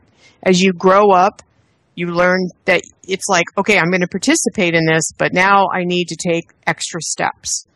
And that's part of what I have to do. Well, I'm starting to think now a bit differently about the whole ancient technology angle that I had. I used to think that it must have come from beings from outer space or something like that. But, the more I'm listening to you guys talking here, what's to stop us as humans back then, unfluoridated, uncorrupted, untainted, actually all being able to tap into this ability, and then us ourselves travelling out astrally, getting this information, bringing it back, and actually using it in a practical sense? Wouldn't that make as much sense as aliens coming here? Just look at the shamans, and the stuff they were into. Yes, exactly. No, I think that's the secret they want to keep from us. I really think that's part of keeping us stupid, is that, we have the answers and you need to come to us and we'll tell you when we think you're ready to know the A, B, C, D, E, and F, and I think what's happening is all of us are leaving our cages, certainly mentally, which is that seems to be the biggest cage they want to keep us in, is a mental cage. Oh boy, yeah. Yeah, I was just thinking about this the other day, at least when it comes to like public schooling, you see that parents get ridiculed. You see homeschool families being deported from the United States back to Germany. In the last minute, it's staved off. But the fact that they'd be deported because they're being extradited because they homeschooled their children in Germany, that's a crime. When, in fact, you take a look at the statistics and it says, hey, public schooling doesn't work. That anybody that's instituted a public school system of any sort, what's happened is people have gotten dumber and dumber and dumber and dumber over successive generations. And it's all being done by design and for a reason. And I think it has a lot to do with the time that we're in. That this is a very active time, both spiritually and here, in our physical reality. And there are things that they don't want the human race to come together collectively on, that they're trying to execute. So they keep people as dumbed down and as stimulated as possible with useless crap. I think there's a lot going on, don't you, Kev? Well, Joe, you mentioned time there, and if you think pre-2012, everyone was building themselves up for this Mayan prediction. What's going to happen? Yeah, right. The day after, nothing happened, obviously, and everyone just kind of took their eye off that one. But look back now and look to today. I tell you what, for just a couple of years, that's some amount of change that we've gone through. Yes. Who knows what the Mayans were talking about? Yeah. Something's changed somewhere. There's no doubt. I mean, you can feel it. I don't know. I mean, it's been a progressive build-up, if you ask me. And this is something we can get to on the other side of the break. You're listening to the Truth Frequency Radio Network. No hate, no hype, no fear. Welcome back, everybody. It's Freaky Friday here on Truth Frequency Radio. Joe Joseph here, along with Kev Baker, Marty, Johnny Whistles, and Nano Girl. And, man, I'll tell you, this is... We do have a tendency on Freaky Friday to bounce around. And, boy, I'll tell you, we've been bouncing around to all sorts of good stuff. But Black-Eyed, what was it now? What are we doing? Black-Eyed what? Black-Eyed Kids. That's it. Okay, go ahead, Johnny. Yeah, well, the last one, Joe, was just last year, it was an army barracks in Texas where a soldier actually, he really wanted to shoot this kid that was at the door. Really? Yeah, I mean, he was totally freaked out. But there's a new one come up there, and I didn't get a chance to actually watch the video, but what I got out of it was it was two guys, a guy and his brother-in-law, out in this road in the middle of nowhere, and these two boys are standing with hoodies on, and they stopped anyway because it's miles from nowhere, and they said they wanted it, they'd asked them if they could get into the car, but the guy, just because they were trying to like hide their face, you know what I mean, and then he's getting kind of I don't know if these guys are just wanted to rob us or whatever, and then he said that he's seen one of them, he says, and it was just staring into darkness, his eyes were just pure black, and he freaked, and he told his brother-in-law to step on the gas, and they went off. But they stopped at, I think it stopped at a gas station, and two of them were freaked out, and they were telling the person who was there, and they asked him, they said, did they have black eyes? And the guy freaked out again, and he said, what is this? He said, well, all I can tell you is, if you would have let them into your car, he says, you wouldn't have got as far as the gas station. Really? Yeah. Wow. But this That's a good campfire story right there, man. Yeah, it sure is. Man thing. I mean, it's like you can just go onto YouTube or onto Google, type in black-eyed kids, and it is absolutely phenomenal. Now, even if 1% of these stories are true, that's enough to scare the devil out of me. It really is. Oh, come on. What do you think? Nothing scares Kev Baker. I mean, look at even the power of like a meme like Slender Man. I mean, that led two girls to actually go and kill somebody. Yeah. So, I mean, even if, like, it sounds bizarre, but even if you make up something like the Black-Eyed Kids, look how it can take off, how it can go viral. Oh, yeah. And then how it can go wrong. It's like hysteria surrounds It's like that whole vampire movement, you know what I mean? The kids that try to, you know, they shave their canines so they're sharp. Yeah. You know, all that kind of stuff. They're just, why? Because somebody did it. They saw a picture of it. They read the story, and then it catches on. It's crazy. Well, Nano, what do you make of these Black-Eyed Kids? Do you think there's something else to it? Do you think it's just myth? Or is there something walking about us? Well, you know, I've shared on your show that I've run into two of these, you know, teenager-ish type kids that had the behavior. I didn't check the eyes, but I think you should go through that again, because we've picked up a lot of new listeners over the weeks as we've gone on. Yeah. Why don't you tell that story again, Nano? Okay, let me tell you the one that was the most impactful for me.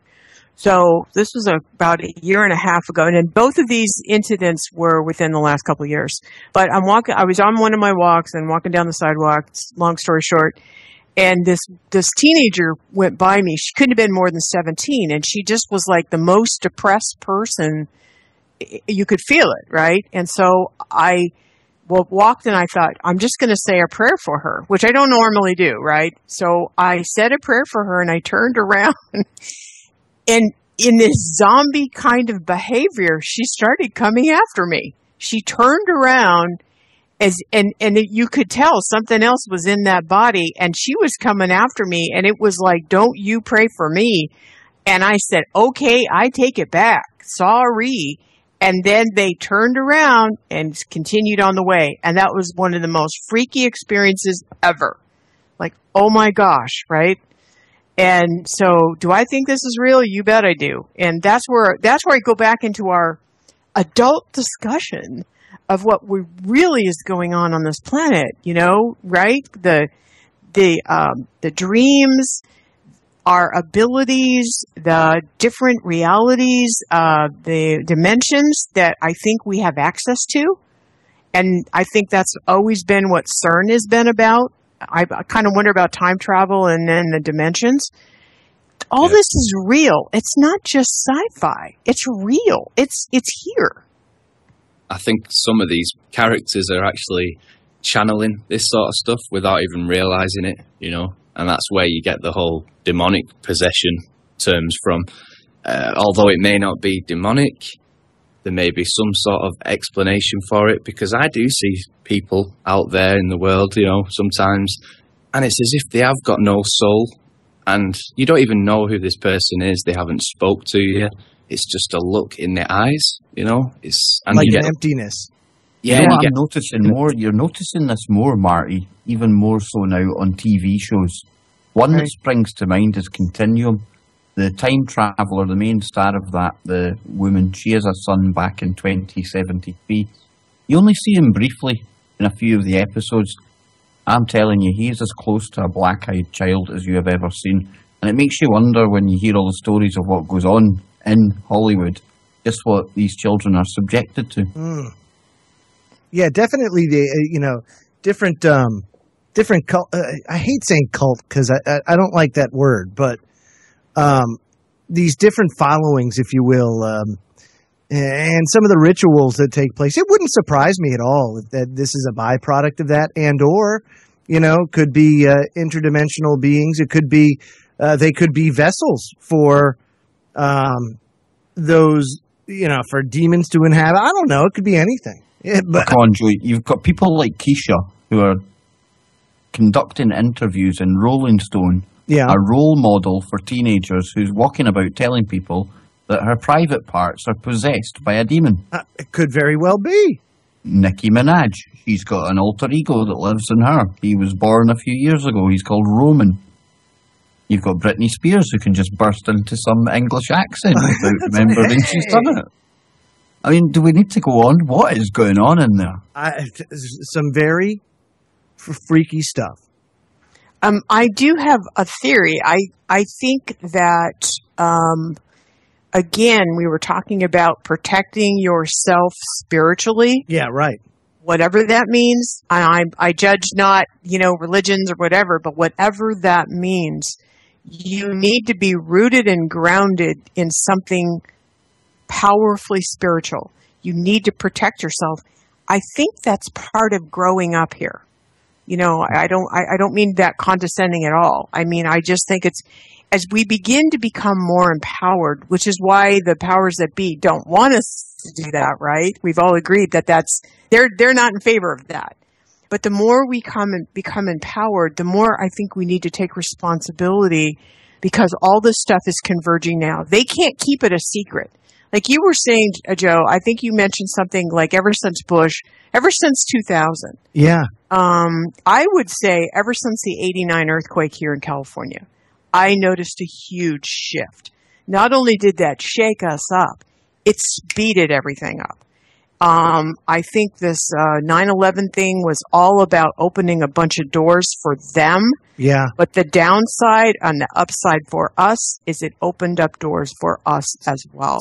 Let me ask you this, since you know 9/11 was yesterday, do you think that was a spiritual event also? absolutely. Yeah, go Marty. Very, very ritualistic. Me and Kevin, the guys, months and months back, actually did a show on 9/11 and the actual ritualistic side of things. Definitely channeling something with that whole event. And I think that's really why it's backfired on them for the people that did really dive into it. Maybe there was some sort of energy there that's, you know, brought us all together, some sort of awakening thing that maybe they didn't expect to happen. Or perhaps that it's a balance thing. You know what I mean? Like if they go and they evoke this much evil or negative or dark energy, that there has to be a swing to the good as well. You know what I mean? As far as like the balance. Yeah, it has to balance out. Perhaps that's the way it is. You know, that's what, like nature and everything is a delicate balance. You ever notice that? That everything's kind of in balance, and when it's out of balance is when you tend to have problems. I'm going to knock things out of whack right here. I mean, you're talking about ritualistic side of it. Earlier on, we were talking about the numbers, and just one small example, if people are sitting scratching their heads thinking, ritualistic angle to 9/11, what are they talking about? Well, you need to think symbolically and numerologically here, because one of the main signs of the Illuminati Satanists is the Baphomet. Now, the Baphomet is the horned goat, and it is in a pentagram. Now, so it's in a pentagram. Now, if you think of the inner shape of a pentagram, you've actually got a pentagon. So you've got the Pentagon in Washington, and it was allegedly struck by a plane called Flight 77. Now, on the face of it, nothing. But then you have to dig a little bit deeper below the surface, and you'll come across a book by Aleister Crowley, which was called Libra 175. Now, Libra 177, I believe it was. Now, what actually this states is that the number 77 in Aleister Crowley's magic, spelt with a K, it represents the goat of Mendes. Now, that's the horned goat. So think symbolically, folks. They smashed the goat of Mendes right into a pentagon and created their very own Baphomet right there. And take it a step further from that, 12 years, 355 days later, Obama appears looking like Satan with Baphomet horns, declaring war on the world wherever ISIS turns up. Ooh, wow. Which he created. He created this ISIS thing. It's insanity. I think it goes back way further than Obama. I mean, you could even go back to Brzezinski setting up the Mujahideen to fight the Russians. I mean, that's where the database Al-Qaeda came from. Let's not lose sight of IS, ISIS, whatever the hell they're calling them this week. Al-Qaeda on steroids. I wanted to say one thing about what Joe said, too, about a balance. Yes, Joe, I agree that they probably calculated that by putting in this darkness, there is a balance of the light. And for everything they do, they have to compensate, which is why I think the rhetoric of darkness, the rhetoric of fear and all that silliness, it escalates as they continue to do their nefarious deeds. They have to snuff out that light. But it's working. That's the thing that's so funny, is the light is working. Oh, yeah, no, it most certainly is. But it always seems like it's punch, counter punch, punch, counter punch, punch, counter punch. And, boy, I hate to say it, but it feels like they're one step ahead all the time, you know, that we're always chasing it. Of course, our frame of reference is very limited in the grand scheme of things. But at least from what we see, it's like there's an acceleration. Just like there's an acceleration of consciousness, there's also an acceleration of evil. And we just seem to be paralleling each other, and they're always just that one step ahead out of reach. Always in balance, Joe. Yeah. Said it before. I wanted to throw this one thing into that comment because I've thought a lot about this. I think the problem is if you think about the light, we don't have I know we have alternative news, but we don't have MSNBC and NBC and ABC and all that. I mean, they've got the propaganda arm that makes them sound like they're ahead. And again, I think, we're challenging each other every day to think outside the box and start to look at things in a much bigger way. And I think as we do that, hopefully we'll stop chasing the dream, their dream. You know what I mean? Yeah.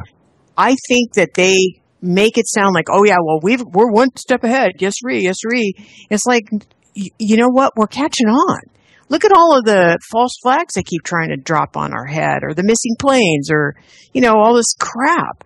And Obama comes out on Wednesday or whatever day it was and gives his little speech Thursday, and you kind of look at him and think, dude, you're just wrong. You're just wrong. You're just nobody. Yeah. What really fascinated me about that speech was how he's declaring war on ISIL. He never mentioned the word ISIS once, because then when he did go to the Syrian part, it was, we need to fund those rebels, Assad kills his own people, and it's like, what? Doesn't he realise that parts of the FSA and all these other groups, Al-Nusra and stuff, are actually in cahoots with ISIS and ISIL, or whatever you want to call them? When it comes down to it, they're part of the same crew. They might have infighting that goes on between them, but ultimately, they want the same goals. Yeah, and they can't exist unless countries support them with money, right? And I honestly think there's a supernatural aspect as well, Nano. I mean, just with the symbology attached with ISIS, and then, I mean, you talk about the jinn with the Middle Eastern things. I mean, it's not out of the realm of possibility that they do have some kind of force with them. Right. Not in this day with this darkness here. Well, Yeah. let me throw this in too. You know, it doesn't matter. I think you've heard me say this before. It doesn't matter if you don't believe it's real. All that matters is they believe it's real. And they're going to do these things and bring forth these events regardless of how you believe or what you believe. They're going to do it because of what they believe. And right now they believe that you're a useless eater and you don't belong here. Yeah. That's what they believe. You know? Yeah, no, that's absolutely well said. And that's why I think this is a time where I think a lot of the light workers, I think Chris mentioned that last Friday as well, a lot of the light workers are being called now and being pushed to start participating in protection or whatever thing we came to do because it's needed, right? And we're needed here to do our magic as well. No, you're absolutely right. Now, Kev, Yo. from a symbologistic standpoint, symbological, yes. We just scratched the surface on what the 9/11 attack was. And ever since then, there's been a serious escalation of events, not just like police state-wise, but if you notice also like in public rituals. It seems like that event really sparked off what made it almost mainstream to conduct these rituals like on national TV in broad daylight. Definitely, and I think that's in no small part down to the fact of the experiment that took place at Princeton, called the Princeton eggs. Now, these are random number generators, and what happened in the moments and the minutes before 9/11 and the first plane allegedly struck the building, there was actually a spike. There was a definite spike on this, and this was put down to the fact that these scientists explained that for some reason, people in the consciousness that had picked up on something was about to happen. See that feeling you get, Joe, something's about to happen? Well, even if it was subconsciously, this was enough to actually cause some kind of energetic wave that was picked up by very, very, very precise instruments. Oh, yeah. Now, you can take on board as well the fact that in Mexico City at one point, they done it was directed consciousness experiment. I believe there was a couple of thousand people all kind of meditating. And for the time period where they done it, crime did drop over that period. And when you consider Mexico City and the crime rate, it was actually a really noticeable drop. These things have been practiced time and time again. So if there is something in the consciousness out there and they've seen the effect something like that can have, we talk about the vampirism, everything else, they want this low vibrational stuff. Maybe that's why they grandstand everything, even fake events, try and regenerate whatever it was, that pre-9/11 moment. Wow. You know, that... whew, Yeah. Damn. That's totally off the top of my head there as I was going. I think I was tapping into some kind of a Bro, that brought a record tear there. to my eye, man. I mean, that quenched my woo thirst, dude. I don't know, but at least unlike the mainstream, Joe, they just come out with things and you're just meant to react. But yeah, when you talk about stuff like this, it forces people to actually think and get some neurons firing that haven't gone in a while. And if that's all we do every Friday night, I'm happy. Yeah, me too, man. Really happy, man. Me too. But, I mean, you can see that even though, like, to me, okay, so we had 9/11, very tragic day. Definitely a ritualistic a ritual event, no doubt, among other things. You know, like, you can't have tunnel vision and say, oh, it was this, because it wasn't only that. They use it for so many different things. It has so many different purposes. You know, just like opening the southern border does, not that it was ever closed, but opening the southern border does this. No, it doesn't. It can do this. It can do that. It can do this. It can do all sorts of things. It has many consequences, you know? So there are many consequences to there are many consequences and many negative. What the hell was I saying? I just lost it. Fluoride. Crickets, but definitely with this whole ritual side of the stuff. I mean, with them putting out that darkness and that trauma that and then in the whole planet, it's bound to come back on them. And here we are today, you know, with all these great people doing research and putting stuff out, and they're saying that the internet's the worst thing they ever created now. And I think at some level, they really are getting worried.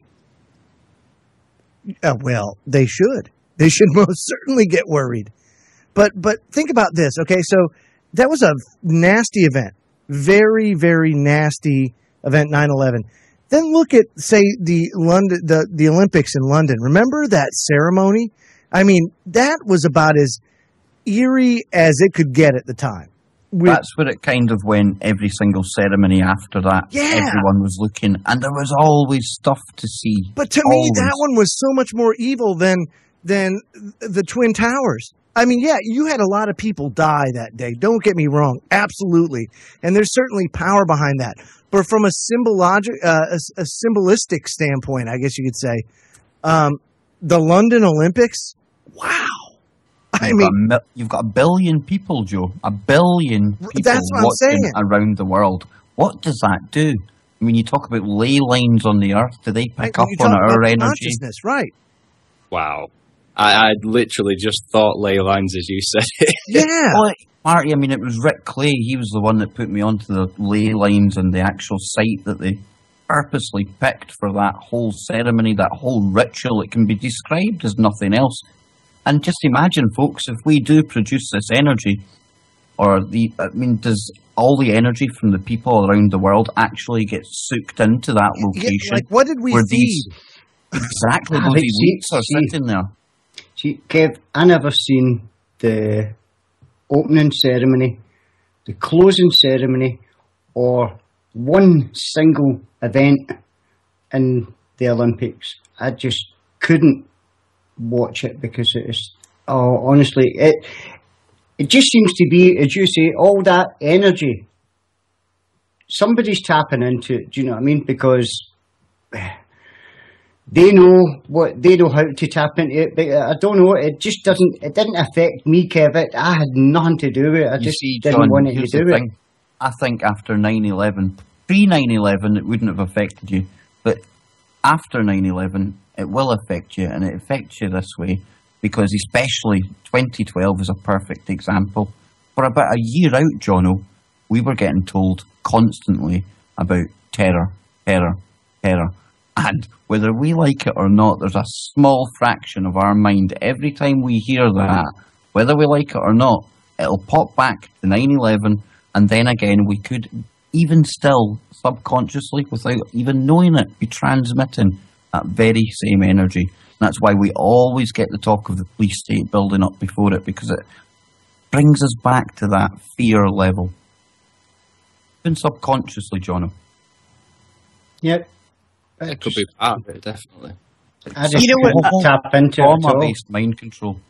You know, something interesting, I didn't see the whole thing, but I know they used all the Harry Potter characters, right? Which is, I love Harry Potter.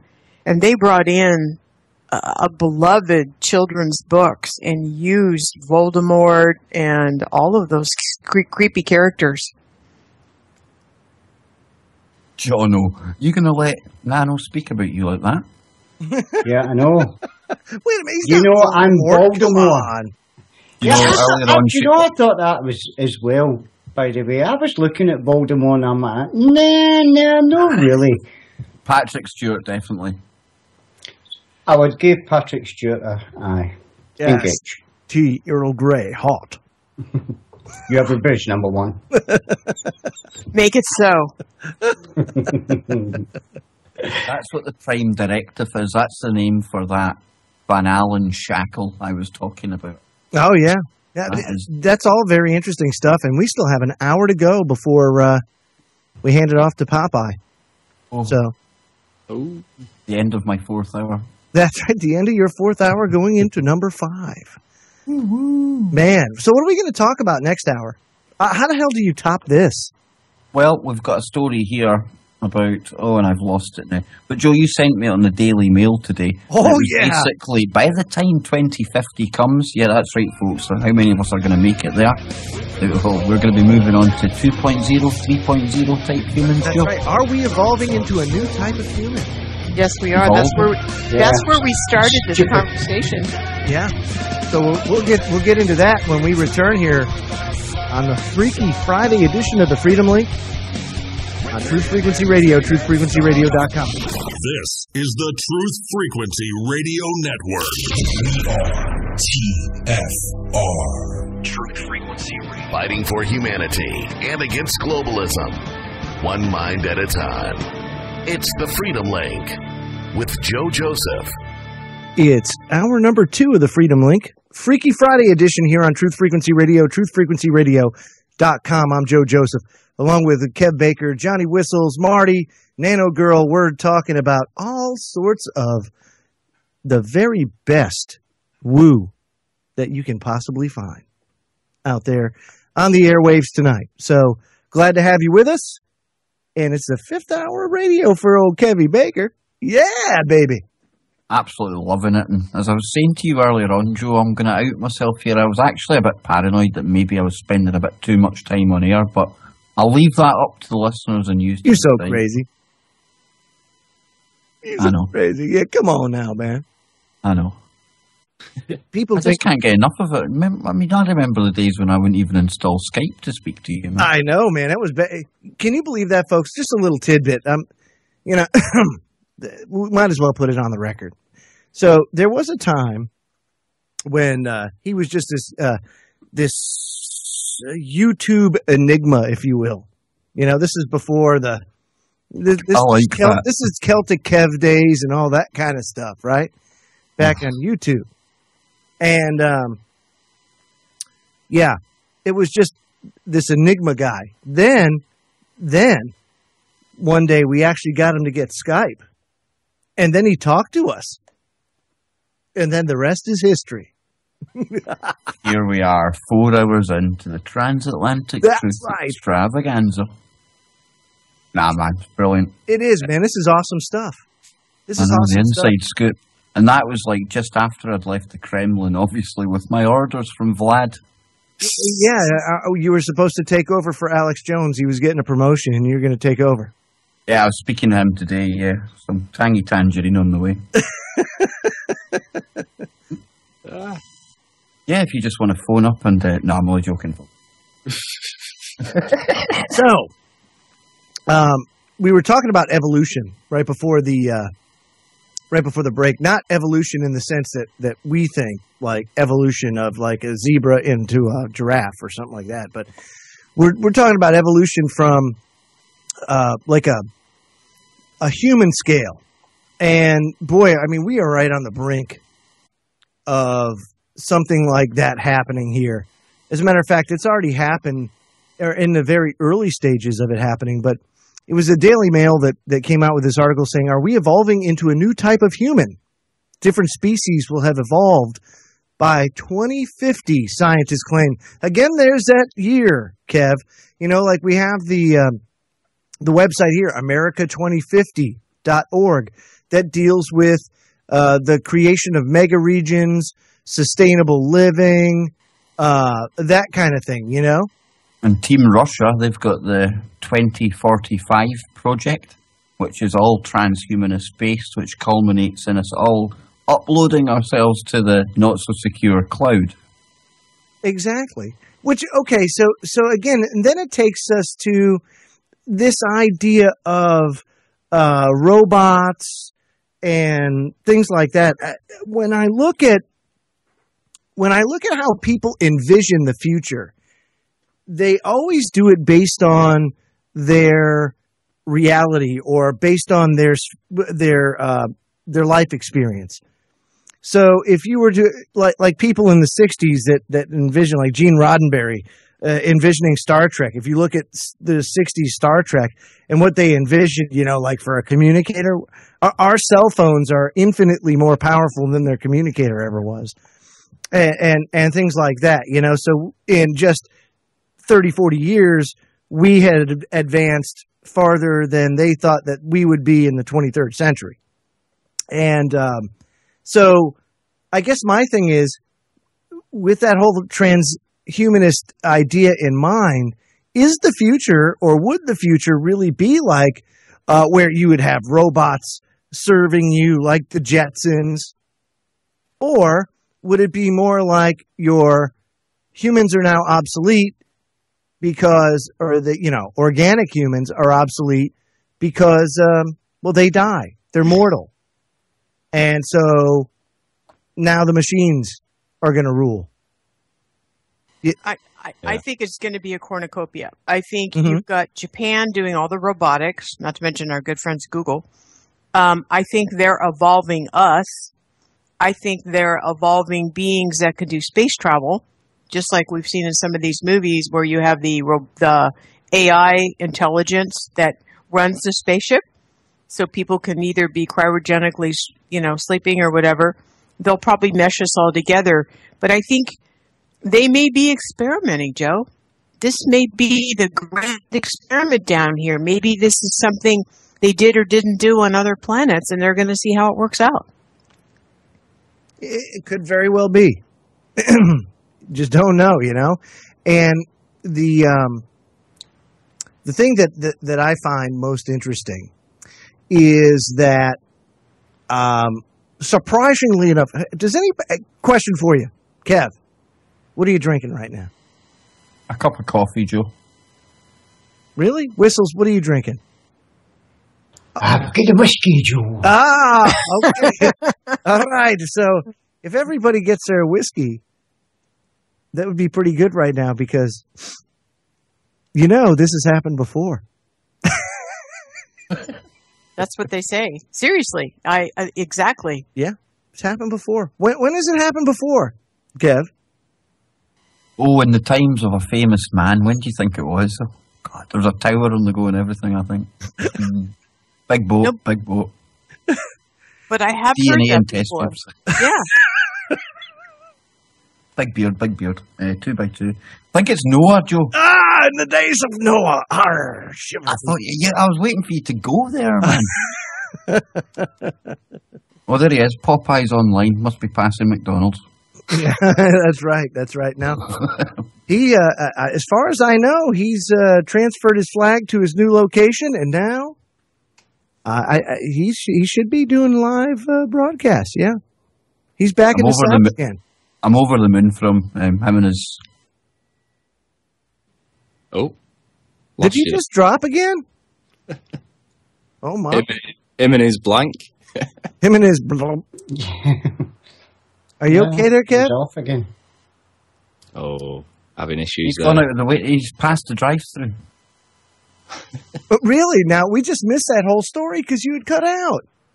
So we got went through the drive-through. So so what was the story before that?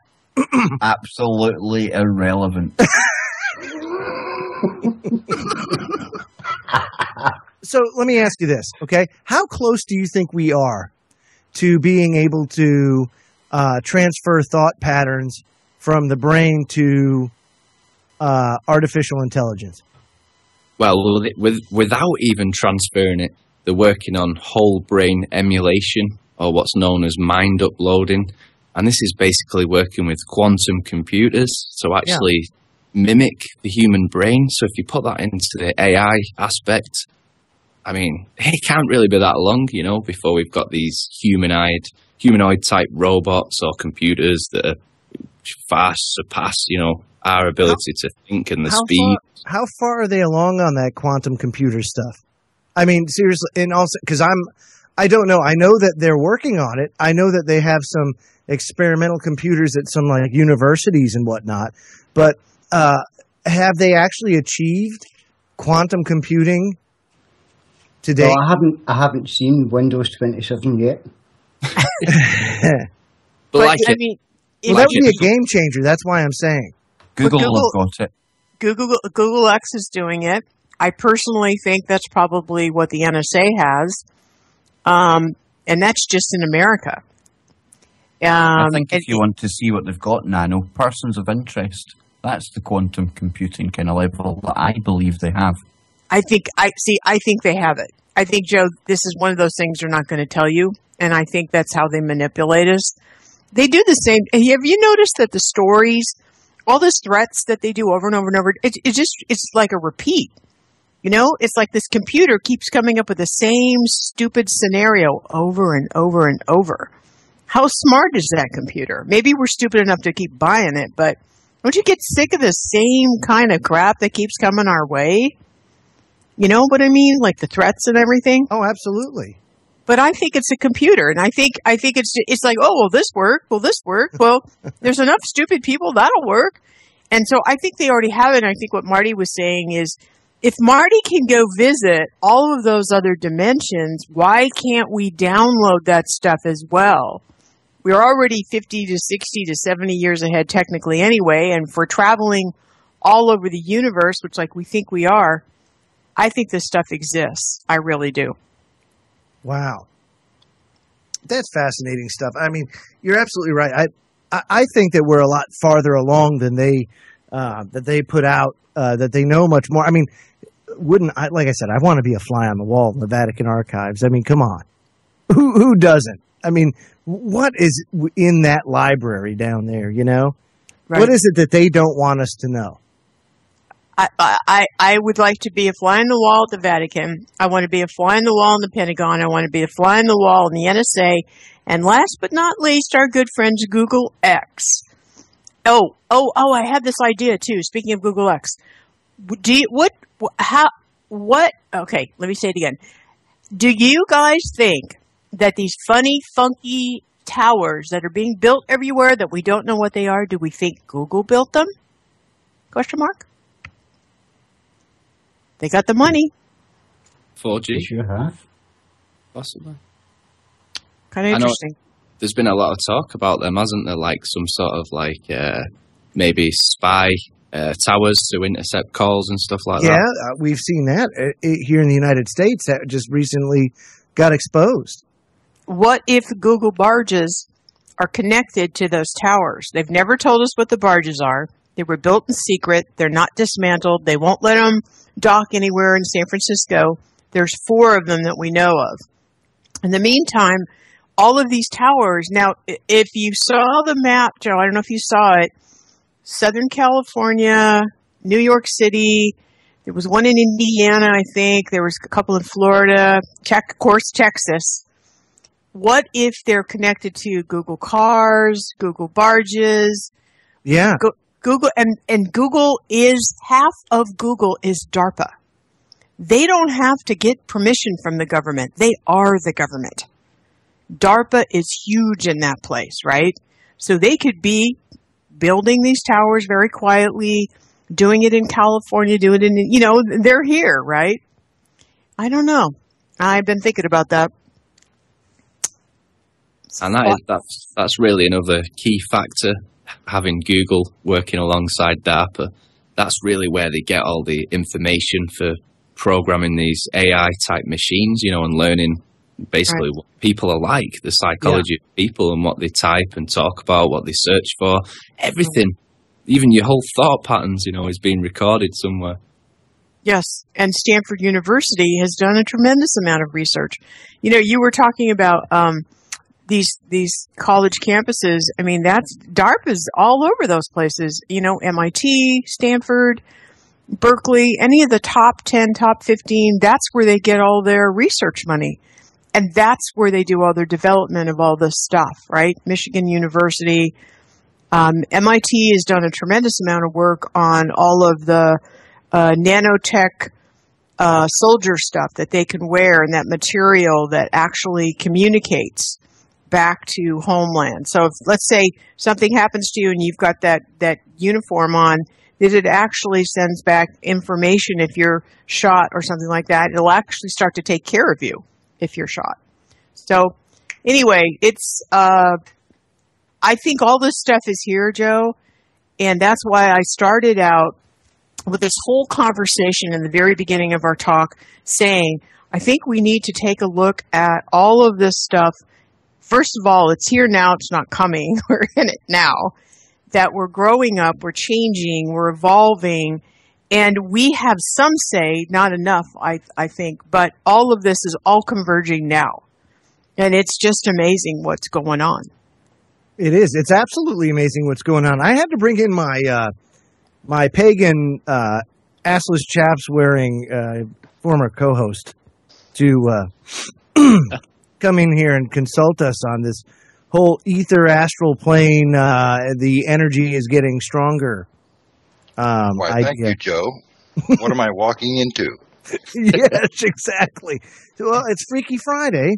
And so we're talking about, the spiritual side of things right now, and that there's a whole lot of spiritual energy out there, a lot of things a lot of activity. You said that correctly. There is a lot of activity going on. Mm-hmm. Well, thank you for your expert opinion on that, John. That's what you walked into. So we basically started this conversation about taking the whole UFO thinkology, and just throwing it way out into the universe. And we did. We threw it out there. It's gone. Let me explain to you what happened earlier today. I got a security system in and around my house, and it's got night vision on it. So it's got infrared, and we've all heard of the orbs that come and go. And usually you can see one darting through my living room or up the hallway, and it's not dust because it changes directions and it changes angles, and dust does not do that. I have no furnace on, no fans on, so dust is just going to fall. In front of the camera earlier today, approximately about 1:30 in the afternoon, the light was out in the living room, so the infrared was on. And about 6 foot away from the camera, it looked like a waterfall, about 6 foot wide, that came from the ceiling to about the middle of the room and then dissipated. But they were thousands upon thousands of orbs of all different sizes, ranging from about the size of a pea to about the size of a quarter, in different stages of illumination. And this took place for about 3 to 5 seconds. And that's not the first time I've witnessed it happen. Oh, that's... Oh, my. Why do you think it's happening in your house? Don't think my house is built on an old Indian burial ground. I have no idea. There's probably a portal open. Do you think it's because you believe in them and they are communicating with you? None of them, as of yet, that I'm aware of, has tried to communicate with me. I even went so far as to go out and got a digital recorder. And I'll do a recording session. Is anybody here? What's your name? So forth and so on. And so far, I've gotten none. However, I once audio taped my wife on a phone call with her sister and caught a very faint whisper of a person in the room with my wife when she was the only one home, where it said her name. So maybe... I was going to say, maybe you have something going on in your house, like some portal, like you said. There's definitely something with those EVPs. Absolutely fascinating, some of the ones I've heard. First of all, it's assless chaps. It is eating a good, healthy diet full of squirrel, raccoon. Anything roadkill is good. And it's a prerequisite, that teeth actually absorb your spiritual energy. So you have them removed, and then you end up being like Dr. Xavier on X-Men. Oh, yes. I just had 3 more removed. That's why I'm not at work today. That's Joe, awesome. Joe, we were talking about the rituals that go on. What if the uptake in these rituals and the more energy that we're feeding into this grid that we were talking about, call it ley lines, call it something we don't even understand yet. What if that is bringing these entities that John is picking up on? What if they're everywhere? Well, Johnny, they are everywhere, aren't they? Oh, yeah, they are everywhere. They've always been everywhere. They're all around us. You can't see them. They vibrate to a different frequency than what you do. It's you can't hear them because their speech is at a much lower frequency than what your human ears are capable of hearing. It's almost like scientists recently discovered that elephants have a language and they speak to each other quite often, just as we humans do. However, their tonal frequency is so low we cannot hear it with our human ears. Same way with the spirit realm. So that's why people use the digital recorders to record them and then enhance it on their computer to bring it up to a frequency that we can hear to decipher what was said. That's exactly what it is. I've got some amazing footage of these orbs and stuff like that, and I've had lots of experiences with them. So I know exactly what you're talking about. They are there, but it just seems like some people can't see them. But I mean, then you pick them up on video, and everyone can see the video, but you'll get all sorts of disputes about dust and stuff like that. But absolutely not. You know, when you actually see these things for what they are, you can discern what's dust and what isn't, you know. And I do believe that it's part of this interdimensional, whatever it is, you know, this different frequency that we don't really understand yet. Yeah. Dust doesn't blink or shimmer, and dust doesn't do zigzag patterns in midair and up and down patterns within a 2-foot radius of itself all in about 3 seconds when there's nothing on, like a furnace, a fan, or anything else that would disturb any type of dust. Yeah, you're absolutely right. As a matter of fact, something like this very similarly happened to my wife about a year and a half, 2 years ago, where she was sitting out on the stoop, and she looked up, and there was an orb, like a light orb, that was kind of in front of her, maybe about 10 feet away, and she could feel the energy, and that it was there. It was more than just this, like, reflection of light. It was an actual. And when she said I was afraid, it moved back into the woods, but it was still there. But it moved back, like it sensed her fear and it backed off. Very, very interesting stuff, you know. But that stuff, it exists. It's not dust. You have to accept it for what it is, you know. And let me tell you something. Where we're at, there's no light pollution. Zero. Fear is a negative energy, and it also draws in negative forces. If that force was neutral or something of the good kind, that fear being manifested could have brought something forth that was not good, more along the lines of evil, and that's probably primarily why it backed off. And you know, we're talking about all this energy and rituals and darkness descending. I believe, well, I'm pretty sure I heard recently that the actual natural resonance of the Earth, the Schumann resonance, is changing. Yeah. Now, possibly, just possibly, could that have some kind of effect on this? It's going to be at a different frequency, sending us to a different frequency. And right now in this room, I can get every single radio station that I can pick up in Glasgow, all of it flying through the room. And unless I can tune into that one specific frequency, then I won't get it. And maybe with this new frequency coming in, it's either going to blend us over, like Chris Geo says. He says we're kind of jumping over the 4th dimension into the 5th. Maybe this is, for lack of a better term, a blending in the 4th dimension. We're going to see more of this. But what the hell is the 4th and 5th dimension anyway? I'm just using that as a kind of I'm just terminology. Because I kind of want to understand it. Well, Joe, the 4th dimension is more of all the psychic stuff, you know, like voodoo and hoodoo and, you know, all kind of, it's kind of what we were talking about, maybe almost like the dream stuff. And the 5th dimension is that spiritual realm. I think, you know, sometimes when we meditate and we ask to be with our higher selves or our God voice, I think that's connecting to that, if you will, 5th dimension, that pure sort of spiritual sort of level and vibration. And we're trying to pull the planet into that fifth dimension, right?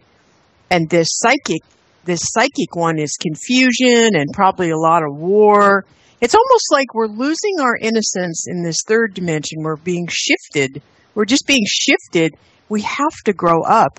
And we walk through this fourth dimension where we've empowered ourselves. We're protecting ourselves with the light, whatever. And then we get into that fifth dimension, and that's where, as Robin Williams used to say, that's where the goodness is. That's where all of that amazing, probably love and consciousness and connectedness. And we won't need iPhones and things like that. We'll trust our gut feelings. We'll be able to communicate with people. We'll have all those deja vus, but we'll understand where it all comes from, the dreams and all of it. I think that's all in the fifth dimension. Yeah, it's very interesting. You know, again, they use these terms to describe different things. Because Johnny, like, for example, when I think third dimension and fourth dimension, you know, I'm thinking like three-dimensional space like we live in now that gives us the depth in our physical world. And then the fourth dimension was time, right? In the science realm? Yes. Yeah, but if you also think, though, Joe, think of one of these little skitters that lives on top of the water. I mean, it only ever sees that flat world. It doesn't know anything different. So we're kind of similar to that. We can't even comprehend what other dimensions are because we're coming at it from a wrong level of thinking. Right. Let's go to break. When we come back, we'll continue this conversation on this on the dimensions. This is fascinating stuff. I love Freaky Friday. Right here on TFR. We'll be right back, folks. Don't go away. This is Truth Frequency Radio. The wicked ones obviously under heavy Masonic influence.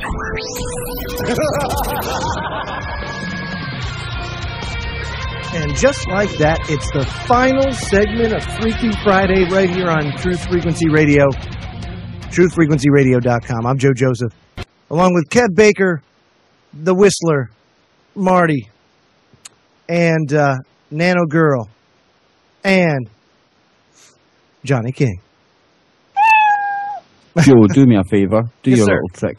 Do your little trick with the hosts. Hang up and bring it back. What do we have? A little bit of a hiss. And so we're back yet again. Hopefully that connection's a little bit better. Is that better for you, Kev? Definitely, Joe. Okay, good.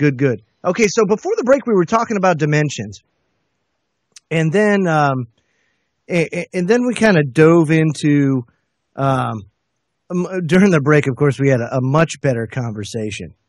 And, of course, anybody that listened to the Freedom Link when Johnny was with me every night knows that he is a spiritual juggernaut, I guess you could say. He has his chicken foot and his Merlin hat out pretty frequently. And so, Johnny, this stuff that's going on now is very real. And the rituals that they're doing is very real. And they do it for a reason, don't they? Oh, yeah. Because they know that it's coming very quickly. And they're getting ready for a mass sacrifice. That's exactly why they had everybody baptize themselves the way they did it. Spot on. That makes a lot of sense. You mean that ice bucket thing? Yeah. Alias. People do it themselves. Then when they do the mass culling, then all the souls that baptize themselves in the name of the evil one, whatever they may call it, they get credit for that soul. John, do you think the Antichrist, for lack of a better term, is upon us or just about to be here with this energy? I think the mentality is here. I think it is the Antichrist here in full form, possessed into a human body. Not yet. Well, Joe, you probably know the stages we need to go through before we reach there biblically. Well, I don't think it's stages per se. You know? Temporal markers and just little signs along the road, possibly. Yeah, but I mean, we're seeing prophecy being fulfilled at a tremendous rate right now. And there's no doubt in my mind where we are. If you take a look at like all the clues For example, like the prophecy of the popes, right? Huge. We know that Pope Francis is the last one. Peter the Roman, I guess you can call him. And Peter the Roman, who is the Pope that's going to see the city of Seven Hills destroyed, that's Rome. And he's saying, oh, I got about 2 to 3 years left. So if you take a look at that, couple it with biblical prophecy, where we are, you have to think that there's going to be lots of big events coming up in the not so distant future. And again, it plays into other things too, like Jonathan Cahn's work, looking at like every 7 years and these Shemitahs that happen. If you look at like the Jonathan Cahn is a Messianic Jew, and so he kind of looks at it a little bit different than your traditional religions. And if you look at, there's a pattern, there's a cycle to these downswings, I guess you could say, almost like judgments, if you will, on the United States. And we're entering into that time now, another Shemitah year. So it'd be interesting to see how that all plays out. There's just a lot of things converging at one time. And then look at the woo side of the house, guys. You know, here you have the Roman Catholic Church building that telescope on Mount Graham. I can't say it enough. It's with the Lucifer telescope, for God's sake. And their office at CERN. It's all the same thing. Yes. Yeah, and it's like, what do they know, and what do they?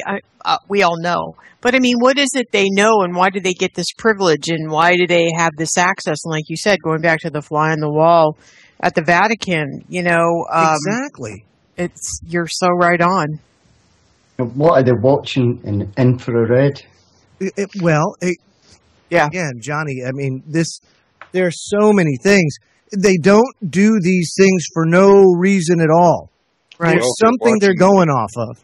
If they're watching in the infrared, then they're looking for this R star's companion star, which was recently found. It is a brown dwarf.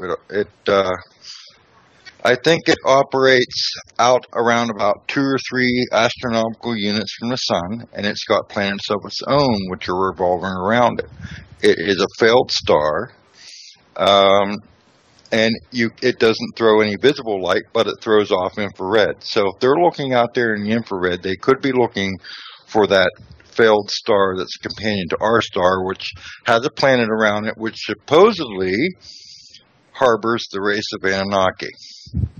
And don't forget all of those new converts, those alien, A-L-I-E-N, to the Catholic Church. Don't forget about them. Yeah, you're absolutely right. Remember, they're human too, or they're Catholic too, or they have a soul too, or whatever the Pope said. I can't remember what absurd thing he said. Oh my God. I was raised Catholic. Now they've come out and said, even insofar that what we're going to see here in a very short period of time is going to be so profound, so incredibly, it will change everybody's views, even to the point of rewriting the Gospels. That's what the Roman Catholic Church says. So could Lucifer actually be an alien, which sets up a base here on planet Earth? See, now this is what I think, because based on my research lately, is that all people are looking for this human Antichrist. I don't think it's human. I don't think it's human at all. As a matter of fact, I think it's going to it's going to be very similar to, or be accepted as, the coming of Christ, but it's not going to be Christ, because it's not going to follow exactly the way Christ says he's going to come back. But it's going to come in Christ, in like that image, and people are going to take it as that, and they're going to say, "Oh yeah, look at this. We can cure your disease. You know, we can do these things. You just have to, take the DNA. You have to take our DNA. They're going to like merge our DNA and all that stuff, and it's going to take away that portion of humanity that we are. I always look at it like we're made in God's image, because that's what the Bible says. And I know that there's the angels, especially the fallen ones, it's written that they are not happy with humans. They don't like them because God favors humans. And there's a lot of animosity there for it. Marty, you want to add something? Yeah, I was just going to say that I think the point of time which kind of worries me, I don't know whether I'll experience it or not, but is when all this technology and the quantum computers and stuff starts to merge with the spiritual and the interdimensional. Don't you think that'll be some kind of crazy times? Yeah. Yes, I think they're trying to do it now.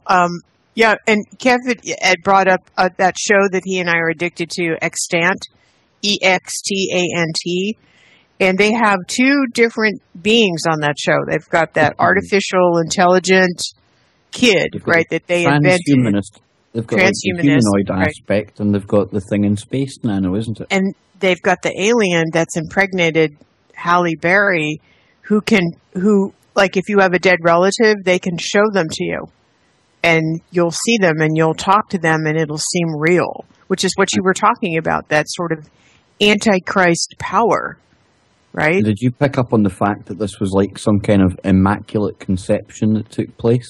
Yes, that's another very good point, because they show this film on the spaceship where it doesn't look like anything happened, but she got pregnant. So very interesting, and that's on CBS, and they're not making anybody pay for that show. Wow. So I'm sure CBS wants everybody to watch it. I totally recommend people watch that show. It's only about 15 episodes. It's really well done, Joe, and it feels pretty doggone real. When you talk about 2050, this show takes place around that time zone. Ah. And you know, I really think it probably serve us well, even Joe, Mari. Watch a few episodes, because there's so many different talking points that are raised in that. That's why I always urge people to watch the shows that are on television, but don't just sit and absorb it. Actually participate in it. Actually speak to your friends about it. Talk about the real aspects.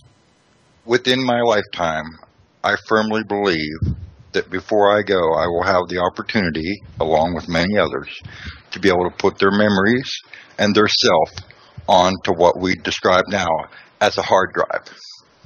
Yeah, I agree. Somehow they're going to, and I think that's one of the other characters wants to do in the show too, don't you think, Kev?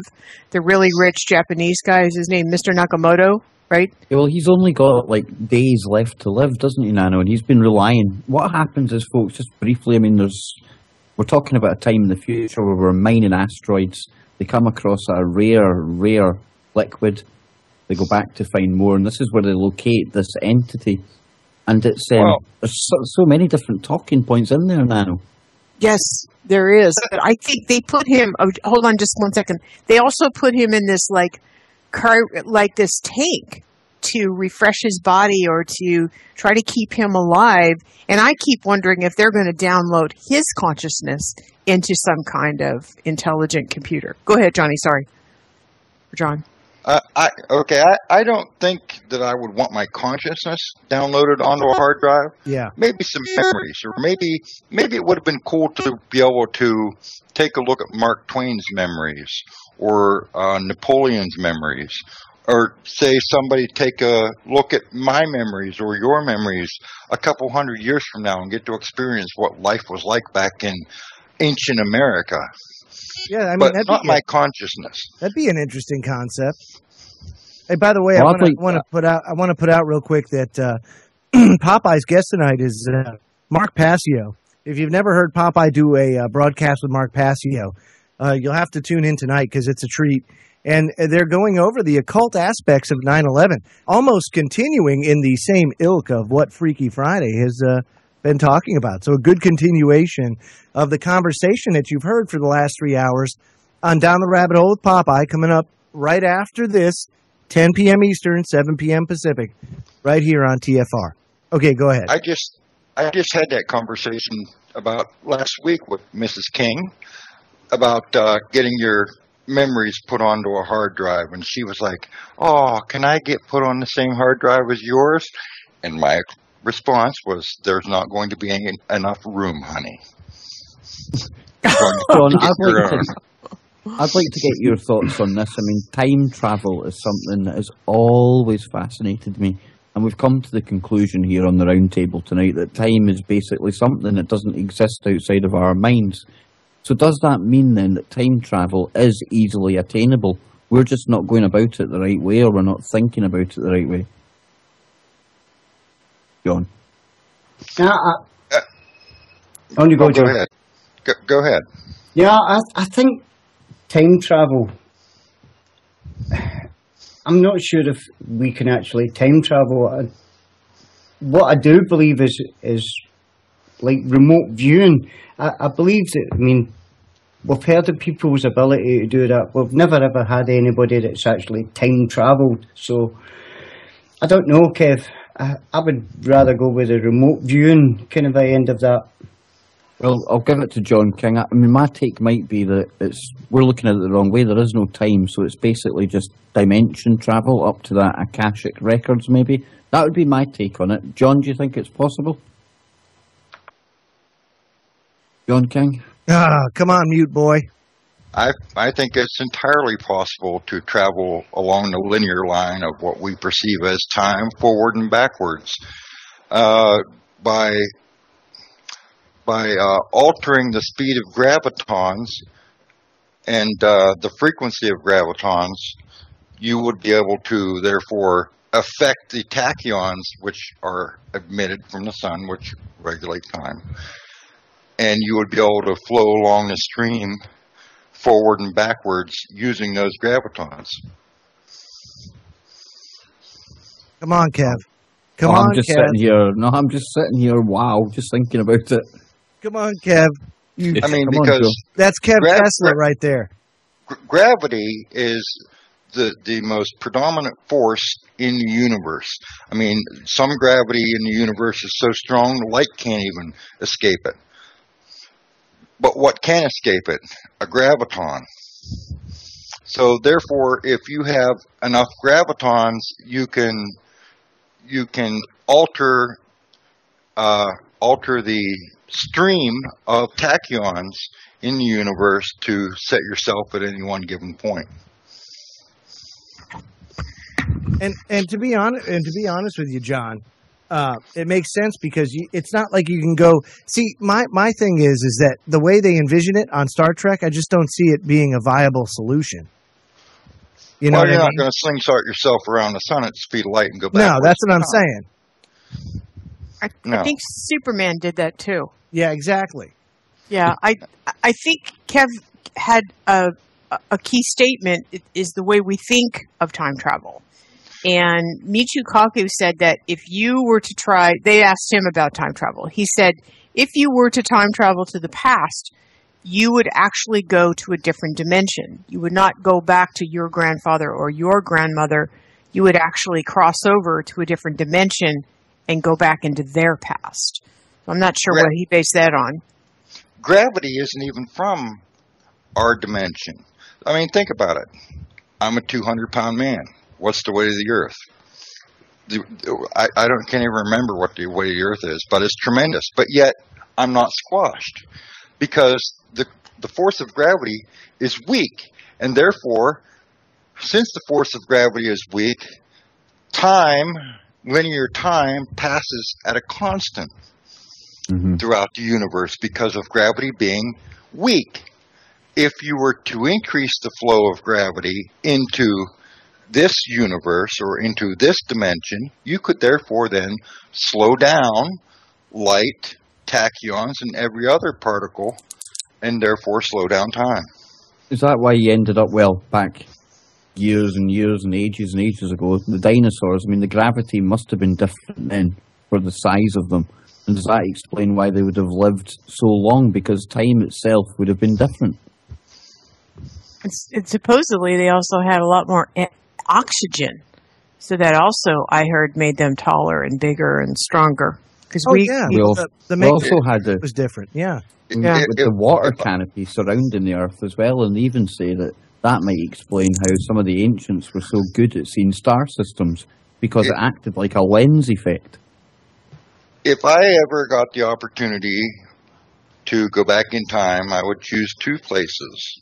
I would go back to about 65 billion BC and cut me down that 175-foot cannabis plant, and then go have it blessed by Jesus and bring it home.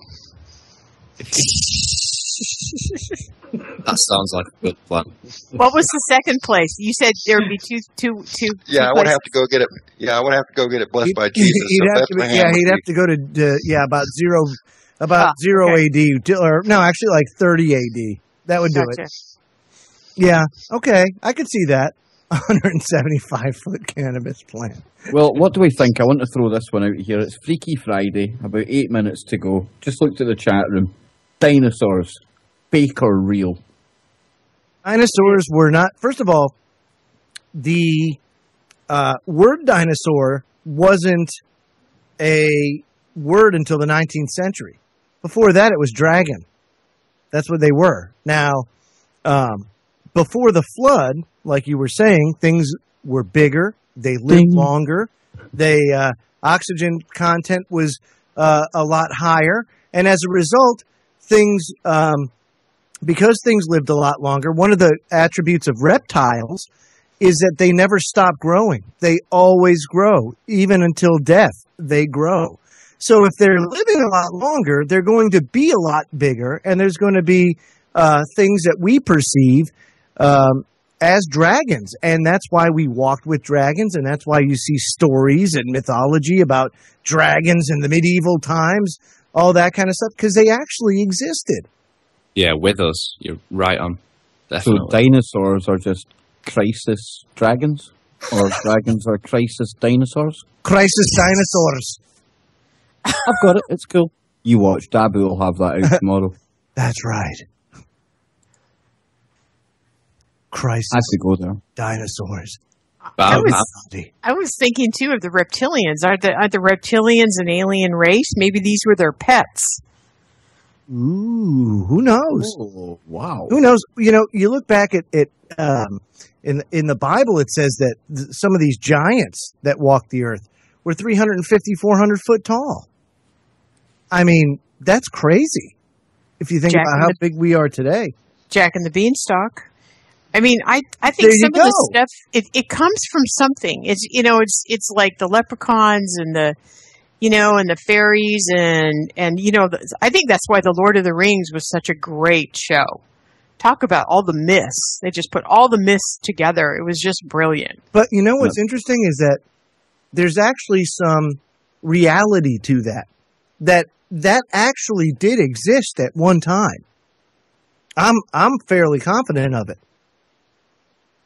The Middle Earth? You mean like Middle Earth and all of the saying fairies? Just like in that regard. Yeah, the different. Yes, more of that type of interaction on the Earth. I think that was definitely, like you said, the story had to come from somewhere. Yeah. Well, Joe, up my way, right? Because there's so many ley lines and things like that.